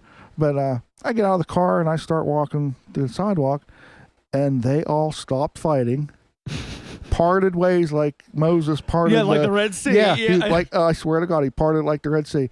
And I'm walking through there, and they're like, fist bumping me, calling me Goldberg. I mean, I can't make this up. No, you can't. It's hilarious. It's fucking hilarious. I walk in there, and the clerk is like, has this dumbfounded look on his face, and I got my snuff, and I don't think he said anything. He just like, yeah. Yeah. So I walk back outside, and they're like, I walked right through the middle of the crowd again. They resumed fighting, or were they still just waiting for you? They were still waiting. They were waiting for you to come back out. And they was like talking a little bit, whatever. And did you see that fucking guy? So I'm walking through there. Bill Goldberg. I'm walking there, fist bumping me, and like, high five me. Hey, blah, blah, blah, whatever. So I get in the car. Love your work. Yeah. I get in the car, and Jen's looking at me with this like look on her face, like, what's going on here? The kids are like silent. So we pull out, and I pull out onto the road there, and we got like sideways with the gas station, looked right across from us, and they're all welling on each other again. Right back to fighting. It was kind of cool. That's awesome. It was an experience. That's one of my favorite stories, Randy. One of my favorites. It was an experience. Mm-hmm. Absolutely. Well, I used to be close to 160. I was kind of pretty, and I'm only 5'9", so yeah. That's pretty big. You're a pretty big. You're a pretty big dude for 5'9", right? I guess so. Yeah. And bald, and had the goatee and the tattoo. It's not the first time I've been called Goldberg. No, at all. No, definitely not. I had a little kid come. It's same thing at Gettysburg. It might have been that same weekend. I don't know.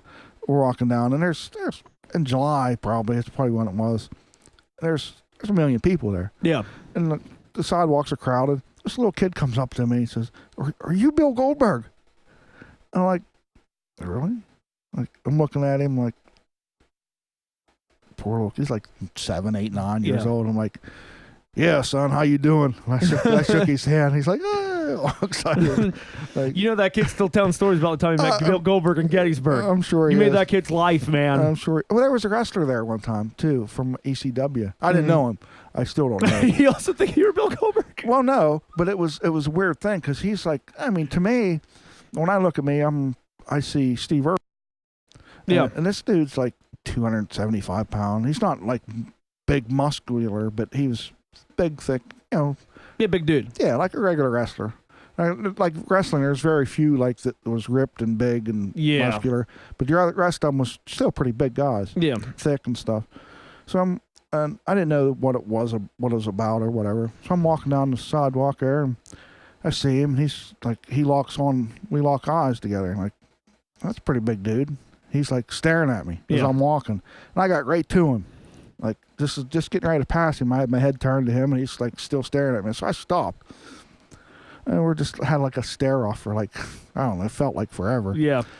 Probably a whole 10 seconds. Yeah, probably. And he stuck his hand out, and I shook his hand, like, what's going on? And, well, I don't know what we said. I don't know what we said. But we got to talking. He was a ECW wrestler. Mm-hmm.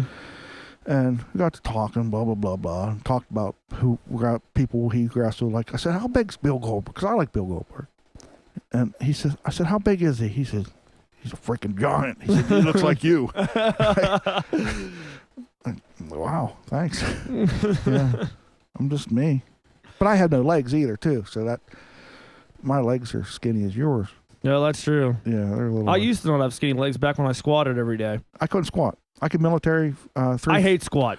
I couldn't squat. 75 pounds, but I can military 350 after. Oh hell, man! I was 165 and I was squatting 400. I was mentioned 430, which that's heavy. Well, I will also tell you, squatting $400 for if you've been weight training for 2 years, that's not a whole lot. I couldn't do it. I couldn't do 400. I did lift at 750, which is very, very good. Yeah, that's very high. Very high. Like I say, because what I did was like I think I benched, the best I did was 900 pounds. I think I squatted 400 and deadlifted probably 3. Says 7. That's still good. 3's good. It says 7 that I made up with 2 on the bench. I made the 1,000-pound club, I guess. Yeah. Oh yeah, dude, you're definitely stronger than I am. Well, I benched 430. Even back in the day. I know everyone's like, what the hell is this guy that looks like he's 135 pounds soaking wet done? Well, believe you, I had the Ligonier Valley football lifting program on my side, as well as creatine, which made me meaner than a cat shitting razor blades. Creatine's bad for you. Oh yeah, it is. For the record. But for what it's worth, me being it works though. It works. Me also, the other thing was me being the mellow guy that I am. It made me fucking mean, very, very mean. Like I haven't been that mean since. I'm not mean. I'm nice. No, you're a fucking saint. You're a fucking saint. But like you're a mathematician, maybe. I am. 430 bench, 750 deadlift, 350 military. What was that? 1,300, something like that. That don't even include squat. No. I was strong. I was a freak. No. You were doing good, buddy. I was a freak of nature. You were doing real good. But you were doing all right. I'll tell you that much. I was almost 260. I was almost getting happy. I'm like, my goal was 280. Yeah. You were where you needed to be, brother. You were where you needed to be. Yeah. Well, Randy, what I wanted to ask you was, do you recall a time, because I can't remember, because we were talking about it earlier. When the hell did we first meet? I can't remember either, because I feel like I've always known you. Yeah. It's like we're... Like honestly, did we get to know each other through Andy? Did you go to one of Andy's shows and we met each other? No, it was... Really, it was Renegade Ridge. Renegade Ridge. How the hell? I'm thinking it might have been CB.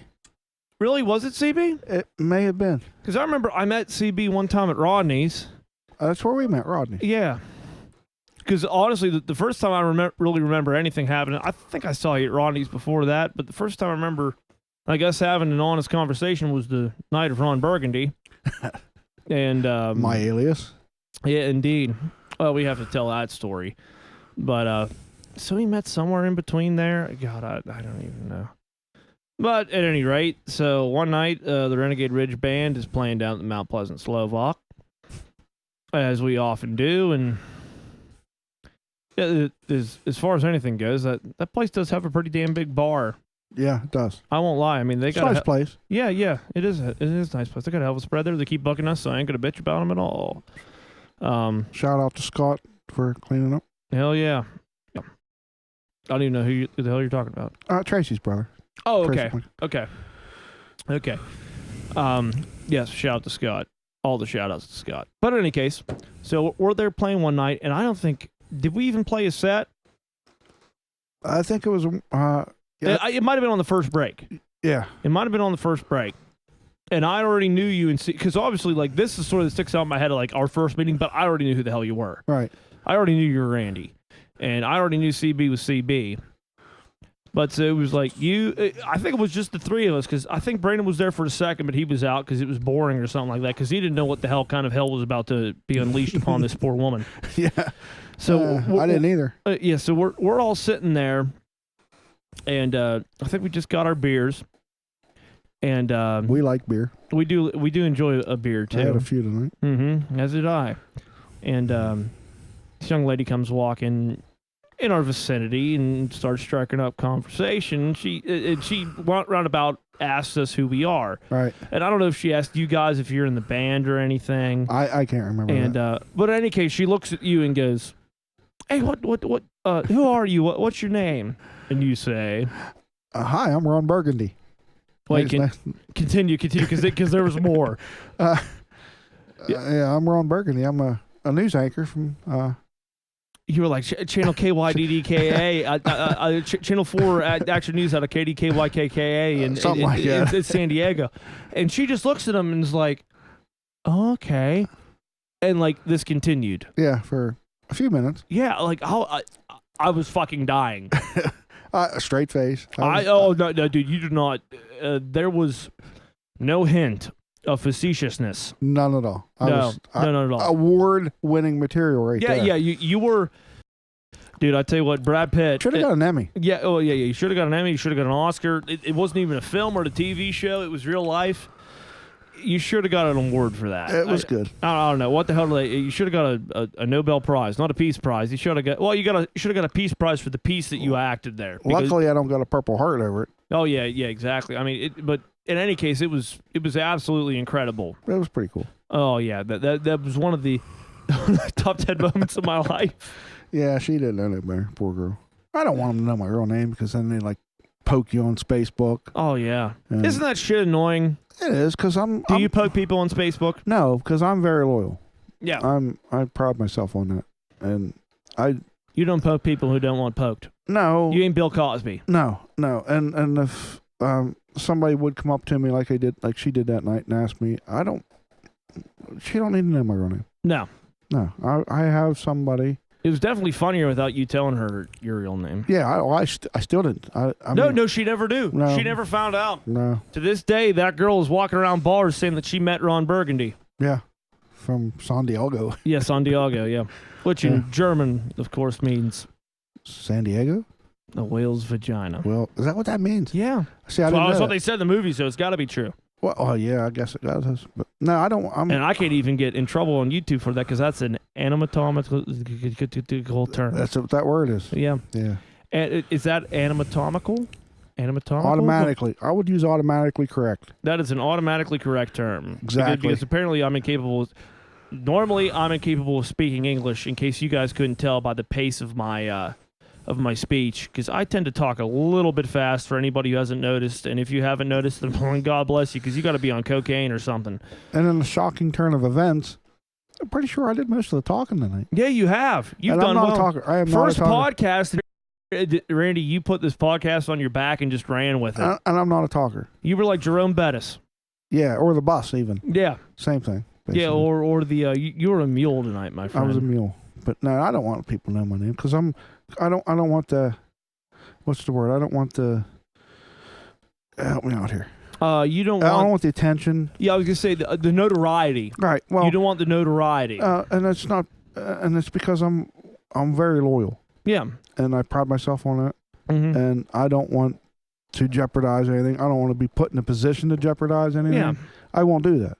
Yeah, well, you're just even beyond that. You're a very private man. I'm very, very private. Mm-hmm. Yeah. Despite the fact that we're on a podcast right now. Yeah.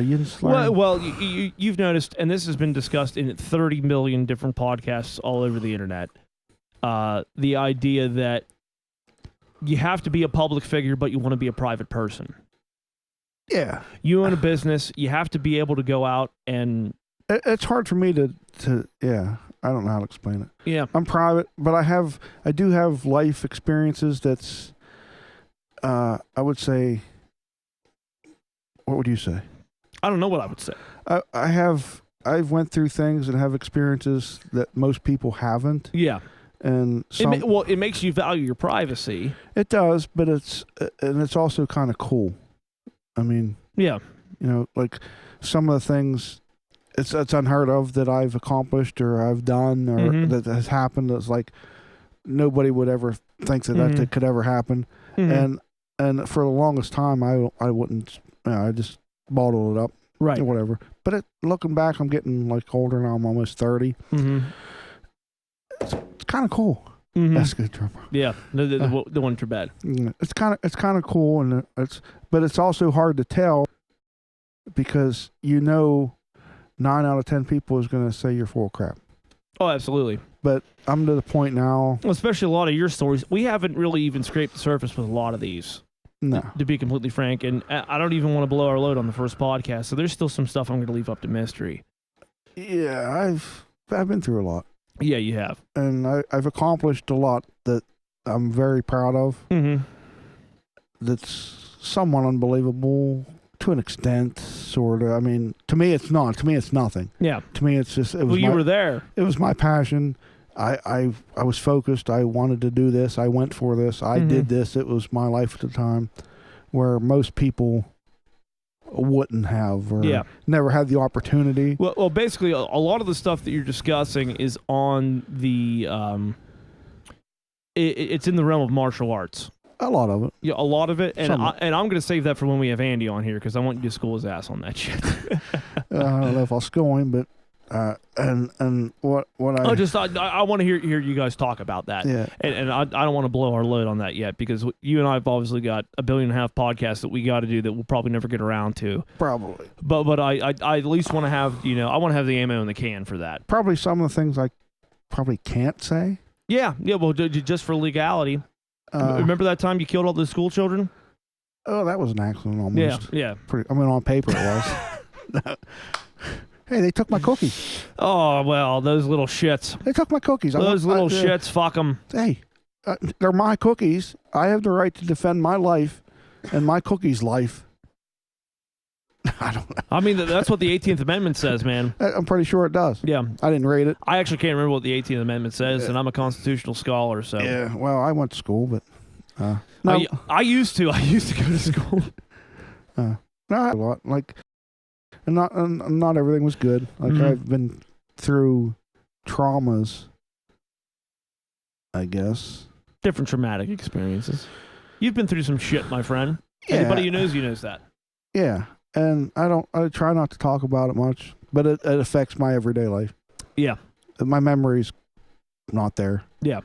Because of some of it because of the martial arts experience, some of it because of my wife. Yeah. Fire, blah, blah, blah. You've been through trauma, both physical and emotional. Yeah. I'm still healing. Yeah. You're doing good, though, buddy. Yeah. That's why you're my co-host. You're my co-host. Damn it. Nah, you can go ahead and take charge. All right. Well, this is the... the Randy Gowton podcast? No, yeah. This is the... Oh, God, what was...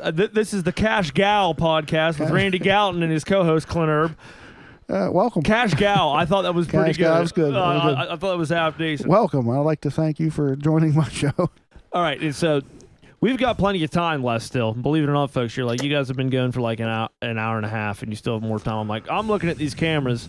We got 47 minutes going. We're going to push it to the extreme. I would love to do 3.5 hours, but that's going to take another SD card swap, and I don't want to deal with that bullshit. Hey, so we got tomorrow night or next week or Tuesday. Yeah, well, we got so much damn time. Well, what it's going to wind up being is somebody's going to come in here to do a podcast, and they only want to do an hour, and then it's going to be you and me filling another hour and a half. Hey. Yeah, I mean, we're ready for it. I mean, I can. So what I wanted to regale, and it's things that we're going to have to regale in the future, but I wanted to get to actually just hunting stories that we love. I kind of like hunting. Yeah, I mean, you and I both love hunting. Randy's a long distance shooter. I can't say that I'm a long distance shooter, but I can train you. I kill everything that I shoot at. I kill everything. and it dies. Yeah, it's fairly true. Yeah, I haven't lost a deer since I was, I think, 14, something like that. Oh wait, no, because I got into archery and I fucked that up terribly. What's your language? I got into archery and I fucked it up very badly. There you go. That's there better. we go. Perfect. That's better. Perfect. Yeah, because well, you know the whole sentence is you're not an archery hunter if you haven't lost a deer. I did that one time. I just because I was using a mount. This is a story that I should wait until we get the guys from Creek on here. Right. But I was shooting a mountaineer bow with a single pin peep sight because that's what I had, and I wasn't going to buy a new bow. I didn't have any goddamn Fred money. Bear killed with a longbow. That's true, but this bow was set up so bad that I would have been better shooting a recurve. And I couldn't figure out how to get it because it was the freaking peep sight would move every time I came to full draw.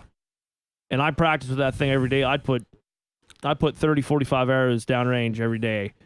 And I could hit pretty decent, but I couldn't ever group. And I know with the way that my marksmanship is, I can group way better than that if I have a... Well, the good equipment helps. Yeah, exactly. Definitely. Well, yeah, you got to have the equipment. So one time You should have went to Creek Archery. I should have went to Creek seen Archery. Chris, and he'd have hooked you up. Well, the problem was, what could he do to me for $200? Nothing. Exactly. So you got to have the money. Hey, folks, if you're going to Creek Archery... Save up a little bit because they'll make your money go really far. They'll do great for you, but it's like, man, Chris is incredible. Oh hell yeah, man. Their whole staff is like top notch. Oh hell yeah, man. But you got to be careful because like I'm looking at a fucking tree outside here. Like I could go cut that little branch down and put a string between it, and then take one of the branches that's all crooked and cut it, and you could probably shoot better than that mountaineer bow that I had. Not because mountaineer archery was bad. It was just the setup was so bad, and I never had it professionally done. All right. Well, that helped. So what I wound up doing was at 25 yards, I shot this doe in the meat. She was gone. She gone. And I'd be willing to bet that deer probably lived. The shot was so damn bad. She was quartering to me. That's a good thing. Yeah. Well, honestly, better than. I just hope the damn deer didn't get gangrene and die of that. So I shot that, and I said, I'm not going to shoot another deer with a bow until I get my shit together. And then shortly thereafter, this was, 2013. I was a big fan of the Pigman. I'm still a big fan of the Pigman. We should try to get the Pigman on the podcast. I'll give him a call tomorrow. I don't know him, but... Believe it or not, I actually kind of do. I met Brian Quacca at the Pittsburgh Internet Convention, talked to him. He knew who the hell I was because I'd mentioned him on Facebook a couple times. Couple years later, I even said this thing on there, a couple hundred comments. The one comment he comments on is, he goes, hey, is that my brother from Pittsburgh? I'm like, okay, Pigman remembers his people. Yep.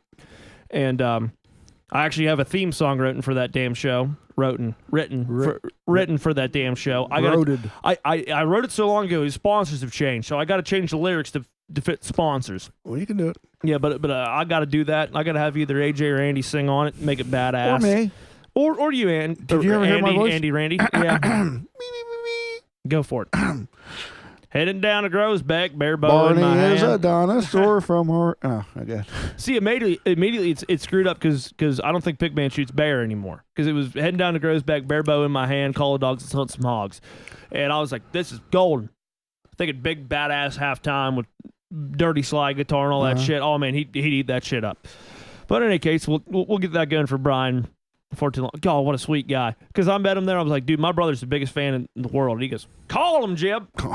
So dialed up the phone. He sat there, talked 10 minutes. He's like, oh, dude, I was so glad I got to do that for you. I'm like, Brian, you're awesome, dude. Like, no, it was amazing because I still have that hat. You remember that black loophole hat? That. I remember it. That's that same hat from that year. 2011. That was 2011. 2011. So my timing's all screwed up because then that means I wounded that deer in 2011. Yeah. But so Brian was nice as pie to me. He's always been a good, legitimate guy. He went through some terrible shit with that car accident that he was in, losing his right. He didn't lose his right eye, but he lost his ability to shoot with his right eye. So now he shoots rifle right-handed still, but looks in the scope with his left hand or with his left eye. And he shoots bow left, and the dude was a killer shot beforehand, and he's still a killer shot with a bow. That was the guy that's shooting consistently 70 yards on hogs, and that's a much smaller target than what you got with the whitetail. If you got the right equipment, it's not hard. Yeah, he kills him. He smokes him. He shanks him, Jib. I don't want to brag, but speaking of famous people, yeah, I met Clint Herb. What? I met Clint Herb. Was he in your shop? He was in my shop. Did you do a podcast I'm doing with a him? podcast with him. Yeah, he's a pretty good guy, I guess. He's an asshole. Fuck that guy. Yeah, he's all right. He's all right sometimes. But anyway, so the whole point of this was, let's see what I want to talk about. I shot that deer with the bow. I said never again. That year, Carmen Express just came out with their line of crossbows. So I got that covert SLS. You shake your head. Why? I don't like Carbon Express. You don't like Carbon Express? Well, they make the best arrows. Yeah, their arrows are good, but their Yeah. bows, I mean. Well, have you shot in their crossbows? I had one. Really? It blew up. What kind? It was a cheaper Carbon Express. Well, that's why. I went and bought. Well, they didn't get expensive because they're all made in China. Right. Excuse me, because I got a burp because I'm drinking beer. How dare you? I know. I'm a horrible human being. That Jeebus character wouldn't like it. No, he wouldn't like that shit. I talk to Jeebus sometimes. Drink one. I talk to Jeebus every night. Had a boy. And I wrote a song about Jeebus recently. I pray for people every night. You're a good man. You're a better man than I am. She needs it. Do you pray about me? I do, actually. You and your mother, your dad. Thank you, buddy. Thank you. I pray for all the folks that need it. somebody. She really needs it. Thank you, bud. Thank you, my friend. Pray for you too. You're my boy. Yeah. But not to bring it down. Bring it back up. Bring it up. Bring it up. So I got that covert SLS, Carbon Express. Figured I'd spend the $400 or $500 on the good bow because they're all made in China. So if you spend the more money on it, you're probably going to get better components and everything because the workmanship's all the same. The taller ones make the expensive ones. Yeah, exactly. Yeah. So I still have that bow. That bow still shoots great. I still think it's shooting over 400 feet per second. That's good. Yeah, I mean it's a good fast bow. It's really compact when you have it cocked for a bow that's 7 years old that gets 13 inches across. Pretty good. That ain't bad. That's like 8 times the size of my dick. Or 9. Yeah, we're 9. It's doing great. And so I took that, and New Archery Products doesn't make the broadhead I use anymore, but I still keep buying the replacement blades wherever The I can blue find ones? them. No. What I bought was the FOC, the FOC, which stands for Freaking Outrageous Cut. I don't know what I used. I used to nap the blue ones. It was blue. I've used them. I killed a lot of deer with them. The one I'm talking about, well, it's a ridiculously heavy grain. I shot 90 grain. Yeah, this was a crossbow bolt that was almost 200 grain. It's pretty heavy. Yeah, incredibly heavy. I mean, the center point on that thing was about yay long.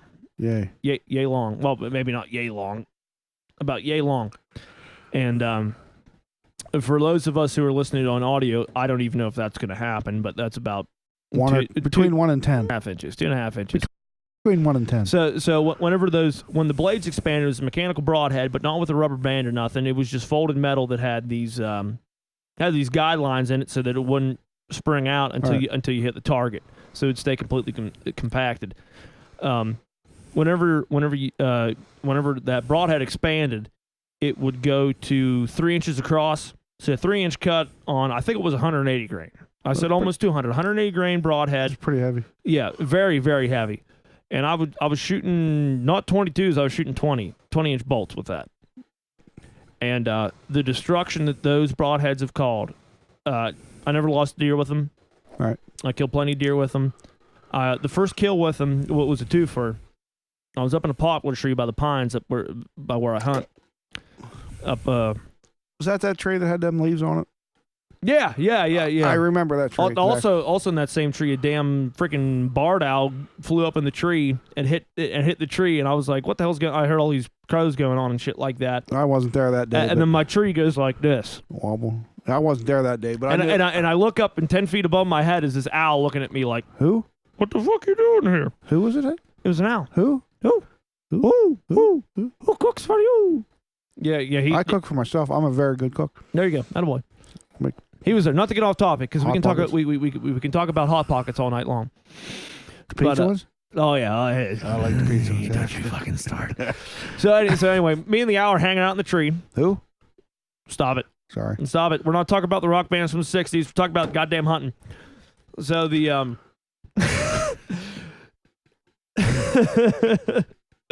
So anyway, Mama and her babies come out. Doe and the fawns come out. And I got my crossbow there.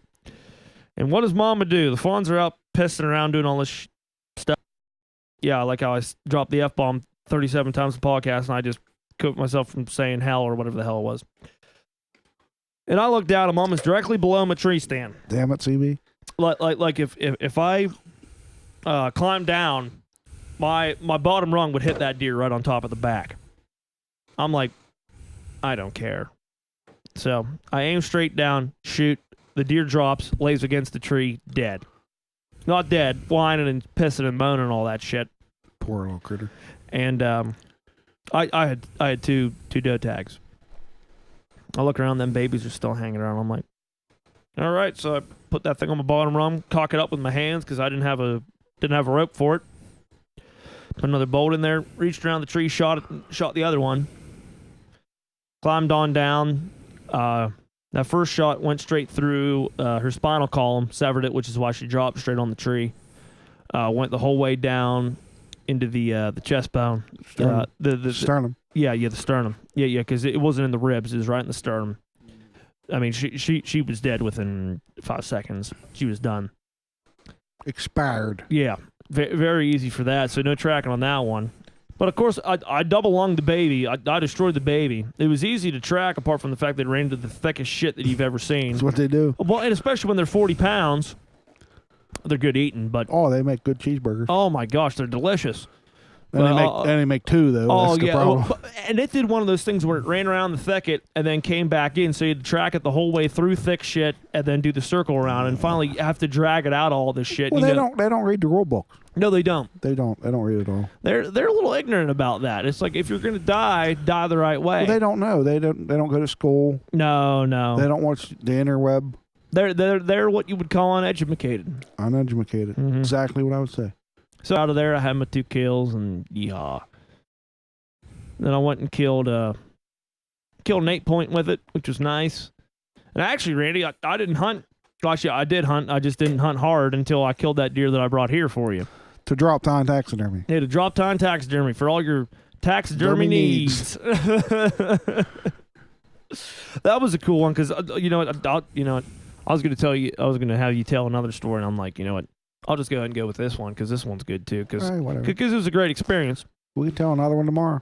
I had my brother and I had scouted the field right next to my house. We went way across the field in the opposite corner and sat there with binoculars, all camed up before archery season, and we watched this big buck. Turned out to not be so big because I know it's the same deer I killed, but you can see business up top. They always look bigger on hook. Oh yeah, they always do. Well, especially whenever he's chasing other bucks off and mating the does. So he came out before last light and chased all these other young bucks off, and spikes and 4 points and whatnot, and chased the does all around. Before he even came out, we're sitting there and we see this tree in the wood line start moving like it's in a hurricane. And it's like, okay, something's actually going to come out. We came out, and me and my brother both like, I'm like, okay, this is cool. What was it? I'm excited. Tell me. It was that fucking deer I shot, man. Did you mount it? Yeah. I brought it to Top Down Taxidermy. Oh, yeah. Yeah, that was a nice deer. So that was, I hunted the first Sunday a rifle. And the first Sunday? The first Sunday, yeah. I hunted the Sunday and the Monday, I thought I saw somebody else in the woods. Well, you know what? Sometimes the Game Commission makes things a little too difficult for what it is. Yeah. We ain't very good readers. Yeah, but anyway, I hunted that first Saturday. Or no, it would be Monday. Monday. And then Tuesday, Dad and my brother went back to work because we'd both been hunting it because I did what my brother said. I love you, Jeff, but that spot was garbage. And pick a better spot, Jeff. Yeah, so I was like, all right, last light's coming. I didn't even put on, I just went and grabbed a vest. No makeup, nothing. Yeah, I did no makeup. No hair, didn't do your hair? No makeup, didn't. I was out there in street clothes like I am right now, black shirt and all that garbage. Threw on a little fleece vest and the orange hat, and that don't make any sense at all. Grabbed my odd 6, and then right there where you can see that field out of my backyard, we have an ash pile, and it's full of ash. That's usually what an ash pile is made of. It's an ashlit ash. Let me tell you, buddy. So I set up on there. Lay it on me, dude. Oh yeah. Oh, I'm about to. So I get my odd 6 that my dad built from parts, which is a Raptor action with a synthetic stock and the barrel stainless wrapped in camouflage duct tape with a Tasco scope on it. For the record, I just want to interrupt. I love your dad. Yeah, my dad's the He's shit. great. He's awesome. Shout out to Jeff Herb. Shout out to the other Jeff Herb. Shout out to the other Jeffrey. Shout out to all the Jeff Herbs right now. Yeah. And so I got set up on that pile, and I had enough time that I could, throw the gun down as hard as I could and get it fixed in that spot because I knew shit was going to happen. He was a little excited, wasn't you? Actually, no, I didn't think anything was going to happen, but I wanted to be prepared. And I'm like, if that buck comes walking out of there, I want to be ready for him. That's the exciting part. And sure enough, he actually did. It was maybe 60 yards with an odd 6. And I'm like, oh, dude, you just made the worst mistake you've ever made. And I'm like, well, I got to make sure that he's actually eagle because I saw he was busy, but I want to make sure. And then I look at the left side, and the left side was the busy side of him, and I see like 6 points. And I'm like, all right, buddy, you're going to die. Poor little deer. Yep. So I aimed at his chest. He was not on a trot, not on a walk, somewhere in between, being a little frisky. Being king of the forest because apparently everything older than 3 dies in my woods. He was in a watt. Yeah, he was in a watt. Watt. You're absolutely right. And so he went and walked out there, and I set the crosshairs directly in his path. Right before he got to it, I opened both my eyes because I wanted to see what was going to happen. Squeezed the trigger, and I didn't see the bullet go or nothing. I mean, I got good eyes, but my eyes ain't that good. You're not Superman. No. He's in Hollywood. But I will say that I watched his rib cage and his front and back legs crumple like an accordion. It was one of the coolest things I've ever seen. That is cool when you see Oh, that. my God, it was incredible. Then he went and crashed in the far wood line. He was dead there. And then I brought him to you. I did a good job, I think. Oh, it was great because Jeff was living with us at the time, and my dad was getting ready to come home from work. So I shot him. I went down. I saw his body lay there, and I texted him like, "Guess you just clubbed that buck that we saw the other day." That's exciting. Oh, it was good. I mean, and that's obviously nowhere near the biggest deer I shot, but that was the biggest deer that we've ever taken out of the home property. Yeah, because everything's such a scrub. I mean, this is backed by Wilpin and Ligonier. Everything that's got horns gets killed real quick.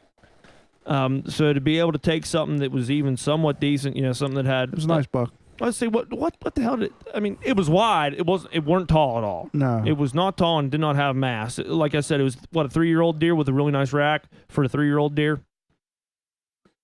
Well, he was like 5 and 6. Or maybe 4 and 5. 4 and 5. 4 and 5. And then you fixed them up to make them even more impressive. Yeah, a little bit. A little bit. Did a little magic. Yeah. But I mean, he was what, for a 3-year-old deer, he was probably, 18 across? He was pretty wide. He was uncommonly wide. See, I don't like shooting them that close. I'm a long distance Oh, yeah, shooter. You're Randy's long-distance shooter. I love long distance. You and my dad got into that one. Well, didn't get into it one time. We had a disagreement. Yeah. Randy goes, I love shooting deer. I love shooting deer long distance. My dad goes, it's unethical to shoot deer further than 300 yards. Yeah, that was... I mean, we have... Well, neither of you are wrong. No. Well, especially if you're coming from an old school perspective. Now, he's going to listen and be like, just get me over here and I'll read you your fucking rights. Yeah, he would. Yeah. I agree with him, but I'm confident. If you're confident... Well, it's like you and I said the other night. I don't have a problem with shooting that long because I know that you can actually kill a deer from that distance. Yeah. Because you don't go and maim deer from that distance. No. But everybody else and their brother goes and gets a Lapua and thinks that they're Chris Kyle and then goes and tries to kill shit and they fucking suck at it. No. If I won't pull the trigger if I have a doubt that deer won't die. Yeah, exactly. And it's never happened. Yeah, it's as much as I may... I just like a lot of the normal conventions of hunting, but the biggest thing that I do care about is treating the game. If you're going to take an animal, you take an animal. You do not maim an animal, which is again why I talk about that archery thing because I will not do that again. I don't care to do that again. I'm very ethical. I'm very well, we'll get into that another time. But that one I shot at the very long distance. Yeah. I had no doubt. Zero doubt. If I would have had any doubt, I wouldn't have shot. Mm-hmm. But I knew. What was your longest kill? Well, we ain't exactly sure. It was 1,000 plus. 1,000 plus? Yeah. Was that down in Washington? Washington County. Washington? Yeah. And it was, I had no doubt. No, I even called it. I told everybody there, watch it. I'm going to ask for help if I shoot this deer. He's going to get, I just had knee surgery. Yeah. And the rangefinder picked up 875 on an oak tree halfway up the mountainside. Yeah. And there was still woods, and then there was a field, and it was out in the middle of the field. Yeah. So you were over 1,000. It was over 1,000. Very easily. You were probably yards. It was, yeah, depends on who you talk to. And you shot that with a STW, correct? 7mm STW. Yep. And it's shooting 30, to give a little reference, if people that know anything about ballistics. Yep. Shooting 36-90. And it took a solid 3 seconds for that bullet to hit the deer. Yeah. So you do the math. That's a while. 1,000 plus. Yep. That is definitely a while. Right through the lungs, dropped it in his tracks. Didn't even get up. Didn't even get up. Didn't even run nowhere. It was a button buck, though. Kind of made me... I couldn't see it with my naked eye. Well, yeah, you can't see what the hell's going on over there. They're looking at this deer. That doesn't matter if you're Chuck Yeager. No, they're looking at this deer like there's one way up here. Like I couldn't see it. I pulled the scope up and I carry my scope on 6 power. Yeah. And I could see something there, but I had to turn it up to like 18. 24 was too hazy. By the way, Randy, have we talked about scopes? What scope you got on the STW? I got a Tasco. You got another An Tasco? old Tasco from like 1980. Wow, 80. Well, back when they made them good. 7, 6, somewhere in there. It's a 6.5. It's a 6 to 24. 6 to 24. 6 okay. to 24. And I couldn't see it on 6 power. 24 was a little too hazy because it was too far. Where'd you back it down to? 18? It was about 18, 17, 18. Yeah. And I just, I don't know how to explain it. I calculated in my head what the distance was. I figured it was 1,000, 11, 1,200. Yeah. I knew what my gun shoots. And does it, when you get out to lab distance, is it shooting pretty flat? It's, yeah. But well, did that make that shot easier? Well, that gun's shooting, I'm shooting a 163 out of it, which the gun was built by Hart Custom Guns. Yeah. Bob Hart, and it was built for a 139 ballistic. And he's on video shooting an antelope at 1,500 yards off a bench. So I know the gun will shooting 1,500 yards easily. Right. You just got to know the ballistics. You know the drop. And what's weird about me is I don't know the exact of it. Yeah. But I can calculate it in my head. I don't know how to explain it. Well, you got a feel for it. That's the whole idea. I looked at the deer. I knew it was. Well, it's an. I would say that's an offshoot of, not to use no pun intended. That's an offshoot of instinctive shooting. Yeah, exactly. I always was good at extinct whatever you said. Shooting. Yeah. And stinky shooting. Yeah, and I told I told Mike and a couple guys, like, if I shoot this deer, I just had knee surgery. So Ian's gonna go get that for me. Yeah, we'll go get it. All right, so I put the gun up and looking at it for a few minutes because the deer was just feeding in the field. Yeah, just hanging out. And I'm calculating, well, it's 1,000 yards and blah, blah, blah. And I don't know how I do it. I still don't know how. I don't know the numbers. I just knew that if I aim here, this gun's going to hit here. And I'm just confident. I knew it. Yeah. And I squeezed the trigger. Like 3 seconds later, the gun kicked.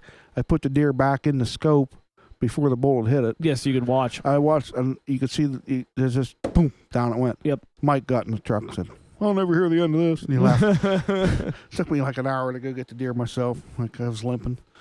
Yeah, they left me. But no, I was 100% confident. I'd make that shot every day of the week. Just, I don't know how to explain it. It's like a fifth sense, maybe. Something like that. But I just know. Oh, you did a hell of a job with that, buddy. Yeah. I mean, I've shot groundhogs 600 yards. Was that your favorite shot that you've done long distance? Yeah, that was my farthest.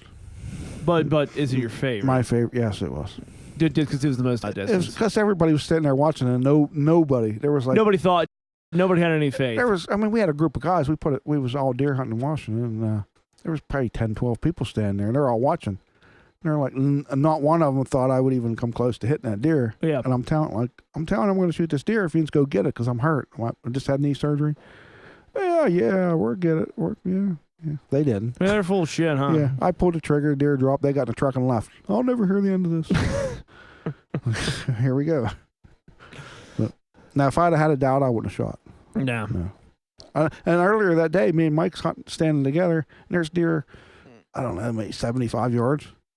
I loaded my gun on him and missed him. But I didn't actually miss. I was practicing. It was practice shots. Fair enough. Yeah. So what you're saying is you got to shoot long distance. Basically, yeah. Because that's the only time where you can make your discipline kick in your ass. Yeah, I guess you can say that. I probably shouldn't have said that so short story. but no, I can shoot farther better. Well, I suppose it does make you calculate things because it's the slam dunks where you get off your game, huh? Yeah. If it's easy, you're gonna screw up. If you have to I got to do this. I don't want to injure it. I don't want to hurt it. Yeah. And you just do it. I got a ridiculous stock story for what it's worth. Not long distance shooting, but hilarious.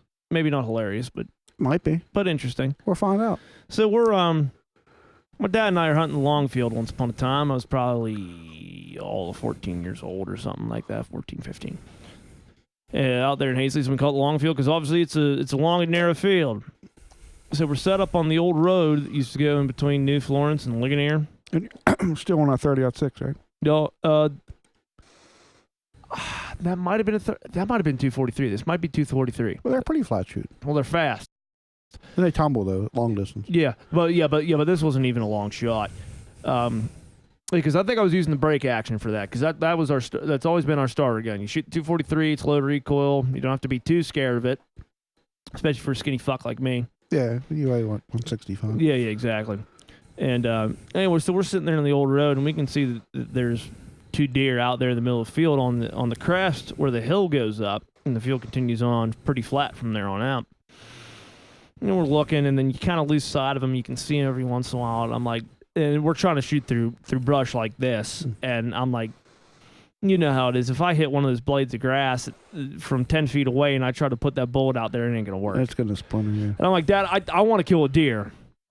He's like, well, we can wait or we can stalk. And I'm like, well, let's stalk. So it just so happens that the road going up top on the left of the field, which pretty much hugs the wood line, you can follow that. So him and I put on the best stalk we could. We were real quiet. Honestly, we were very quiet. And we get to the top of the hill and we start coming down because you have to get to the top of the hill to come back down. And it was basically coming down behind the position of this deer. And I see two deer there, and I'm like, oh, shit, there they are. No sooner do I get prone that they're gone. I'm like, I did have a shot on one of them. I was down, and I could have done the Texas heart shot right through the ass. And I'm like, I'm not going to try to power that with a 243. Dad was 20 yards behind me, and he saw me looking through the scope laying there. He's watching me. I'm watching the deer. I stood up and I looked at him, and he walked down to me, and I was like, I could have taken that shot, but I wasn't going to do it. He goes, you probably did the right thing with that. Yeah, probably. I'm like, right. And I was like, well, I guess we got to walk back to the blind and tear that down. I'm like, we could walk through the middle field. That's all right. So we finally get back down into the field. We start walking back, and I'm like, hang on. Deer that we saw earlier. It was different deer. Yeah. This was a separate set of deer. This was a separate set of mom and fawn. 4 different deer by New Florence. Yeah. Amazing, isn't it? It's unprecedented. I know. Oh, yeah. Nice verbiage that there, was a my good friend. word there. Never used that actually, before. nice nounage there, my friend. I never used that word before. You did it. You just did it. So I'm like, Dad, I do believe that those two deer are down there. Yeah. High five. Yeah. I never used that word before. It's a good word. I know. You're doing good. Making me proud. That's right. Make me proud. Anyway, get back to your story. Yeah, you says. So we get moving back down there, and I'm like, Dad, those two deer definitely still in here because this was too far back. And he's like, all right. So moving, I'm like, I can see one of them. He's like, can you see one of them? I'm like, yeah. I'm like, I need to take a shot of this. And I'm going to take a shot, and I'm like, and him and I look at each other, and we're like, we left the shooting stick back in the blind, didn't we? He's like, yeah, we did. I don't know where the hell he procured it, if he got it somewhere on the walk, but he finds an actual oak slab. Yuppie stick. That's tall enough for it. I'm like, all right, here we go. So I see one of them set that 243 brake on there and try to hold it on there because it's a small gun on a small shooting stick. Put it on there, squeeze the trigger, bang. And we go down there and we start looking. We can't find a damn thing. No blood, no nothing. Dad goes, well, I don't think he hit that damn deer. It didn't look like it. And I'm like, I know I hit that deer. I know I hit that deer, Dad. I walked 10 feet in there. He's right there in the weeds. He's like, all right, well, I guess you killed it. Unfortunately, it was a button buck kill. That happens a lot. Yeah, it does happen, but hey, it was meat. How far shot? That was probably about $150. That's a good shot. Yeah, maybe 125. I mean, and it was there was a path mowed in the field. Otherwise, all the stuff was maybe chest high. Right. So it could have been anything. It wasn't the hardest shot I've ever made. Hardest shot I ever made was on that 8-point, which was unnecessary because I already double lunged it with that odd 6, that big 8-point that I shot. And it ran and stopped between 2 trees, and I put it right in between the 2 trees. So I had about that much room and just drilled it. About 4 inches. Yeah, and I drilled it from about 125 yards from that while it was moving. And I hit it pretty good, but it didn't need it because it was a big 8-point for anybody who doesn't know. Shot about a 4.5-year-old deer. Probably 4.5. 4.5, about 120. Wide, it was 23 green across the middle. The G1s were about 8 inches, 8 or 9 inches. Brows? Yeah, no, not the brows. I'm sorry, the G2s. Yeah. The brows were about 5 or 6. Brows were about 5 or 6. Yeah, but it was a good mature deer. I mean, that was the biggest deer up there. It's a nice deer. I saw it. Yeah. Nice. And a cool, unique deer. I mean, if that deer would have had a lot of mass to it, I mean, and don't get me wrong, you could tell it was an older deer because it did have some mass to it, but not a ridiculous amount. It wasn't like that deer my brothers that I brought in. Yeah. Some deer, different genetics. Yeah. Those deer up there always run typical. They always run typical. They run wide. Like Thin. Yeah. They run wide and thin. Like you've seen all the deer on the wall up in the living room. They're all 8 points. They're all wide and thin. That's how I always do it. Their first racks, they're 16 inches across. That's just the way the genetics run up there. But anyway, so I put that shot on that deer and it ran 10 feet and collapsed within eyesight. I didn't need to put that shot on it. But hell, you put 2 bullets about 3 inches apart from it in the pump station. It's a good way to make sure down, and that's the biggest deer we ever shot up there. It's a nice deer. No, it wasn't bad. Well, especially, it was funnier than hell. I go down there to look at that 8-point, and I called down on the cell phone. This is back 2010. I go, Dad, this deer's massive. I go, Dad, this deer's absolutely massive. After he woke me up while I was sleeping in the damn box, and there's a deer, there's a buck here. Get the hell up. Get up here, Dad. That first shot was 25 yards. That first shot was 25 yards. And you hit it. I destroyed it. That first shot would have put it down at the same spot where it died. It was quartering 2 pretty hard my way, so I put it right about in between the shoulder blade and the chest cavity. Drilled it. It destroyed it. It would have been done no matter what. By the time that buck was behind that tree, he was hurting so bad he wouldn't have went any further than if I put that second shot on. But I called Dad and I'm like, Dad, this deer's absolutely massive. He's like, yeah, whatever. Give me time. I'm finishing my coffee. I'll be down in a second. So there I go, standing like a jackass with my odd 6 in my hand. And Dad comes down and looks down and goes, "Holy shit, Clint! Holy shit! This is a TV show, Buck. What the hell?" I'm like, I tried to tell you. Holy shit! It was pretty big. It's nice. It was pretty big for it. It was. I don't know. I haven't seen any of the deer that have been shot up there recently, but in the time that our group of guys that have hunted up there, which is really tight knit community, it's us and the Palmers that have hunted up there, and the doctor that owns it, Dr. Stephen Hazley, praise be to his name because he's an awesome dude. I love Doc Steve. Nicest one you've taken out. Yeah. Of all of us, I mean, Steve took a nice 8-point off there, but it wasn't like that. Yeah. I haven't seen another deer like that. My dad said, when I first started hunting here, and I think it might have even been before Steve, because the Palmers and well, I say the herbs, but it's just my dad and us. I've been up there because my dad went up there and did electrical work, because the Palmers being, do I want to use the term contractors? They I don't even want to say that Dave or any of the guys do that professionally, but they're so damn good at it that if somebody needs something done, they call them. Yeah. It's not like Dave's an engineer, and CB does too. He drives a train. Yeah, he does drive a train. And I'm not even sure what. Let's say Dave and his dad, Dave Senior, great people. They're my second family, and then Dave's brother Danny. I can't remember what Danny does because I see Danny so damn much. I think Danny might be a plumber or something like that. But they're all good dudes. Yeah, Danny's gonna watch us, be like, "Damn it, Clint, I ain't a plumber. You know me all your life. You should know better than that." Well, in any case, they're all great dudes. Not even home improvement guys. If you want something built, you want it square, and you want it done right, these are the guys to call. They're absolutely fantastic. They don't have a business, so actually don't call them. But I just got mouthed. Did you see that? I just got mouthed to hell and back. But so we've all been hunting up there in different manners for the past 25 years.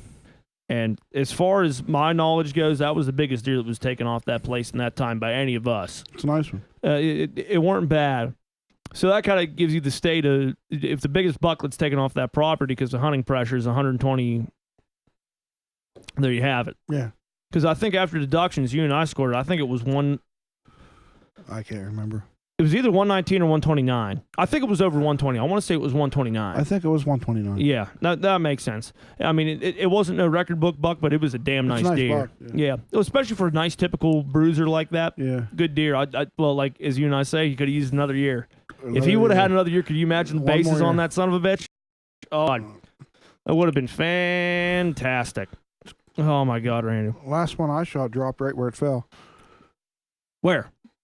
On the ground. I mean, when at? I can't even remember, Randy. Has it been since you and I known each other? Did you kill a buck last year? That buck right there is the last buck I killed. Really? Down in Cass Paris. Oh, okay. I only shot it because I had my second knee surgery. Yeah. And I saw a big buck right the day before, and I didn't even realize I was looking at the buck. Mm-hmm. It just, when it turned and took off, I seen the horns. It was a nice buck. It was probably, I'm going to say high 140s, low 150s. It was a nice buck. Yeah, big deer. Yeah. And then the next day, this and come walking through. My knee hurt. My nephew, Grant, was with me.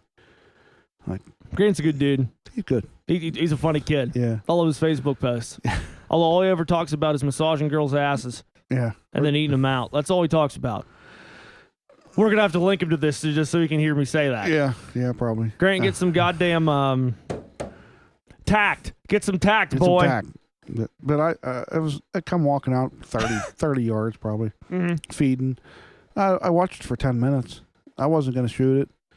I'm looking at it, and that's a respectable buck. It's 115 probably. Yeah. It's decent. Yeah. I mean, bigger than what a lot of people kill. Oh, hell yeah. I mean, and I've passed bigger bucks before, but I was hurting. Mm-hmm. Never killed a buck there before. My nephew was there Grant was there to drag it out for me. Yeah, might as well take it. I took it. It's a nice buck. Well, it's funny because it's something that, and I'm actually going to say this. It's not something Ted Nugent said. It's something Ted Nugent actually said to me when I met him. And I was on his forum because I love the Nuge. Now, go ahead and you guys who don't like Ted Nugent can go and turn out the podcast right now. That's fine.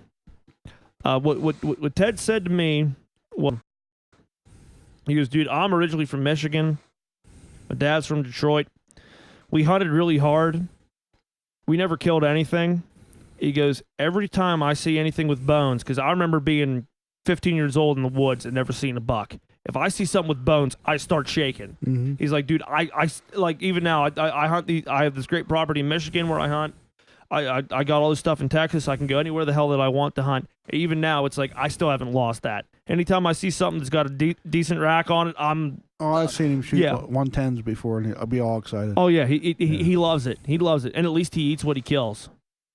Yeah. Let's say if we had more time, we're getting ready to wrap this up, guys. We got 8 minutes going. Got to wrap this up in 8 minutes before the damn camera dies.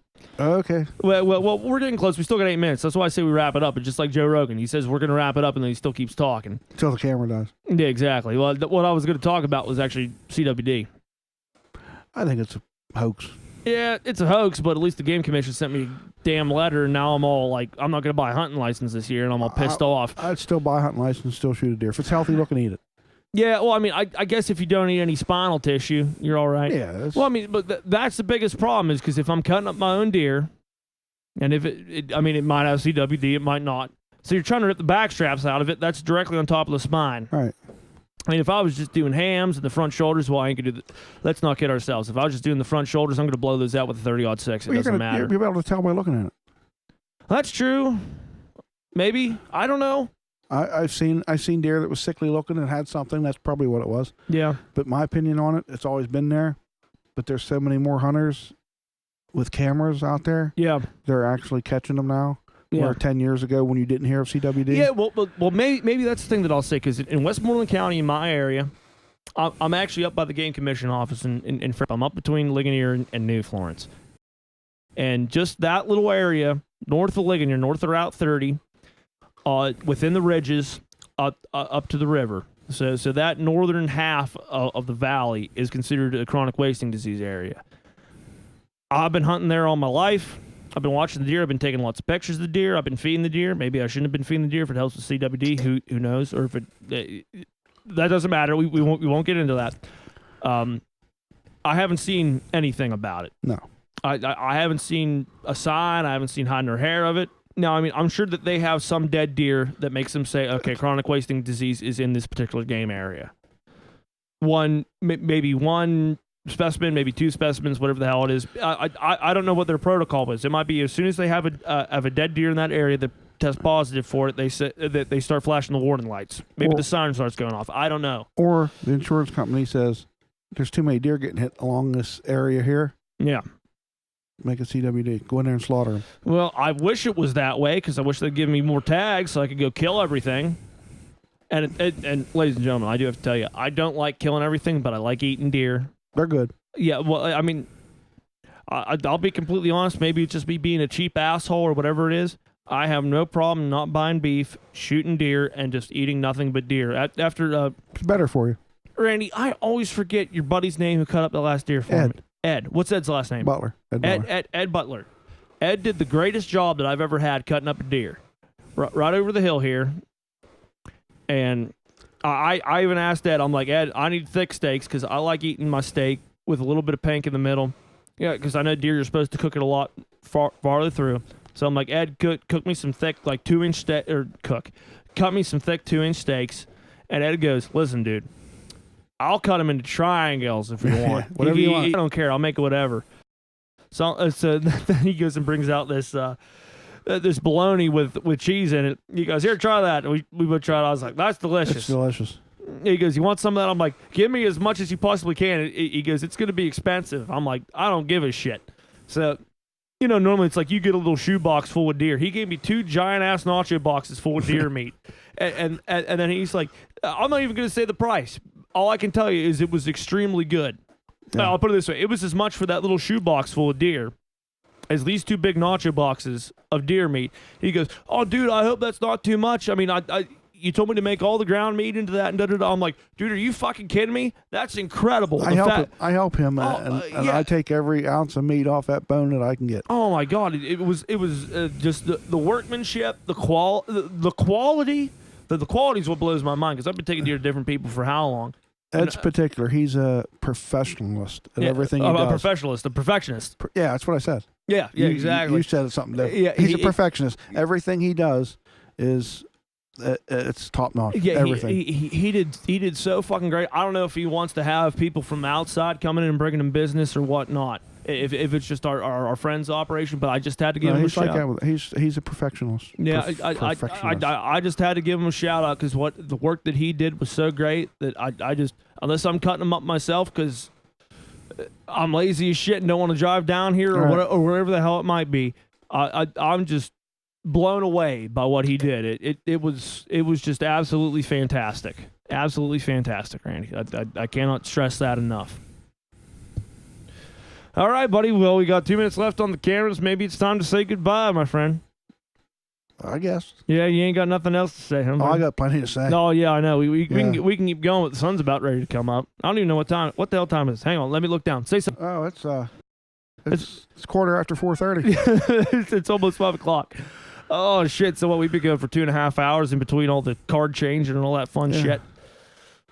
I think it was a good first podcast. I think it was pretty good. I think we need to keep doing this. I hope I used my man voice enough. I think you used your man voice. My man voice enough. Yeah, no. Does she mean like you have to scream at everybody, or what is it? Just my voice is high. Oh yeah. I have a soft, warm heart. I mean, mine's a bit high nasally too. Yeah, but I'm supposed to be some big burly man, and I got little girl voice. At any rate, Randy, I thank you for having me here. Thank you for having me. I thank you for coming on the podcast, being the first guest. Thank you for being my first guest. Oh yeah, absolutely. Here at the Alton podcast, or the Cash Cow podcast, Cash Cow podcast. Right. Here on the Smokin Herb podcast. I'm glad all you tuned in. If you listen this long, God bless you. Jesus, what's wrong with you? I'll give you the number of my Randy, therapist if you Randy, need it. thank you, brother. buddy. All right, everybody, we'll be out. We'll talk to you soon. Goodbye.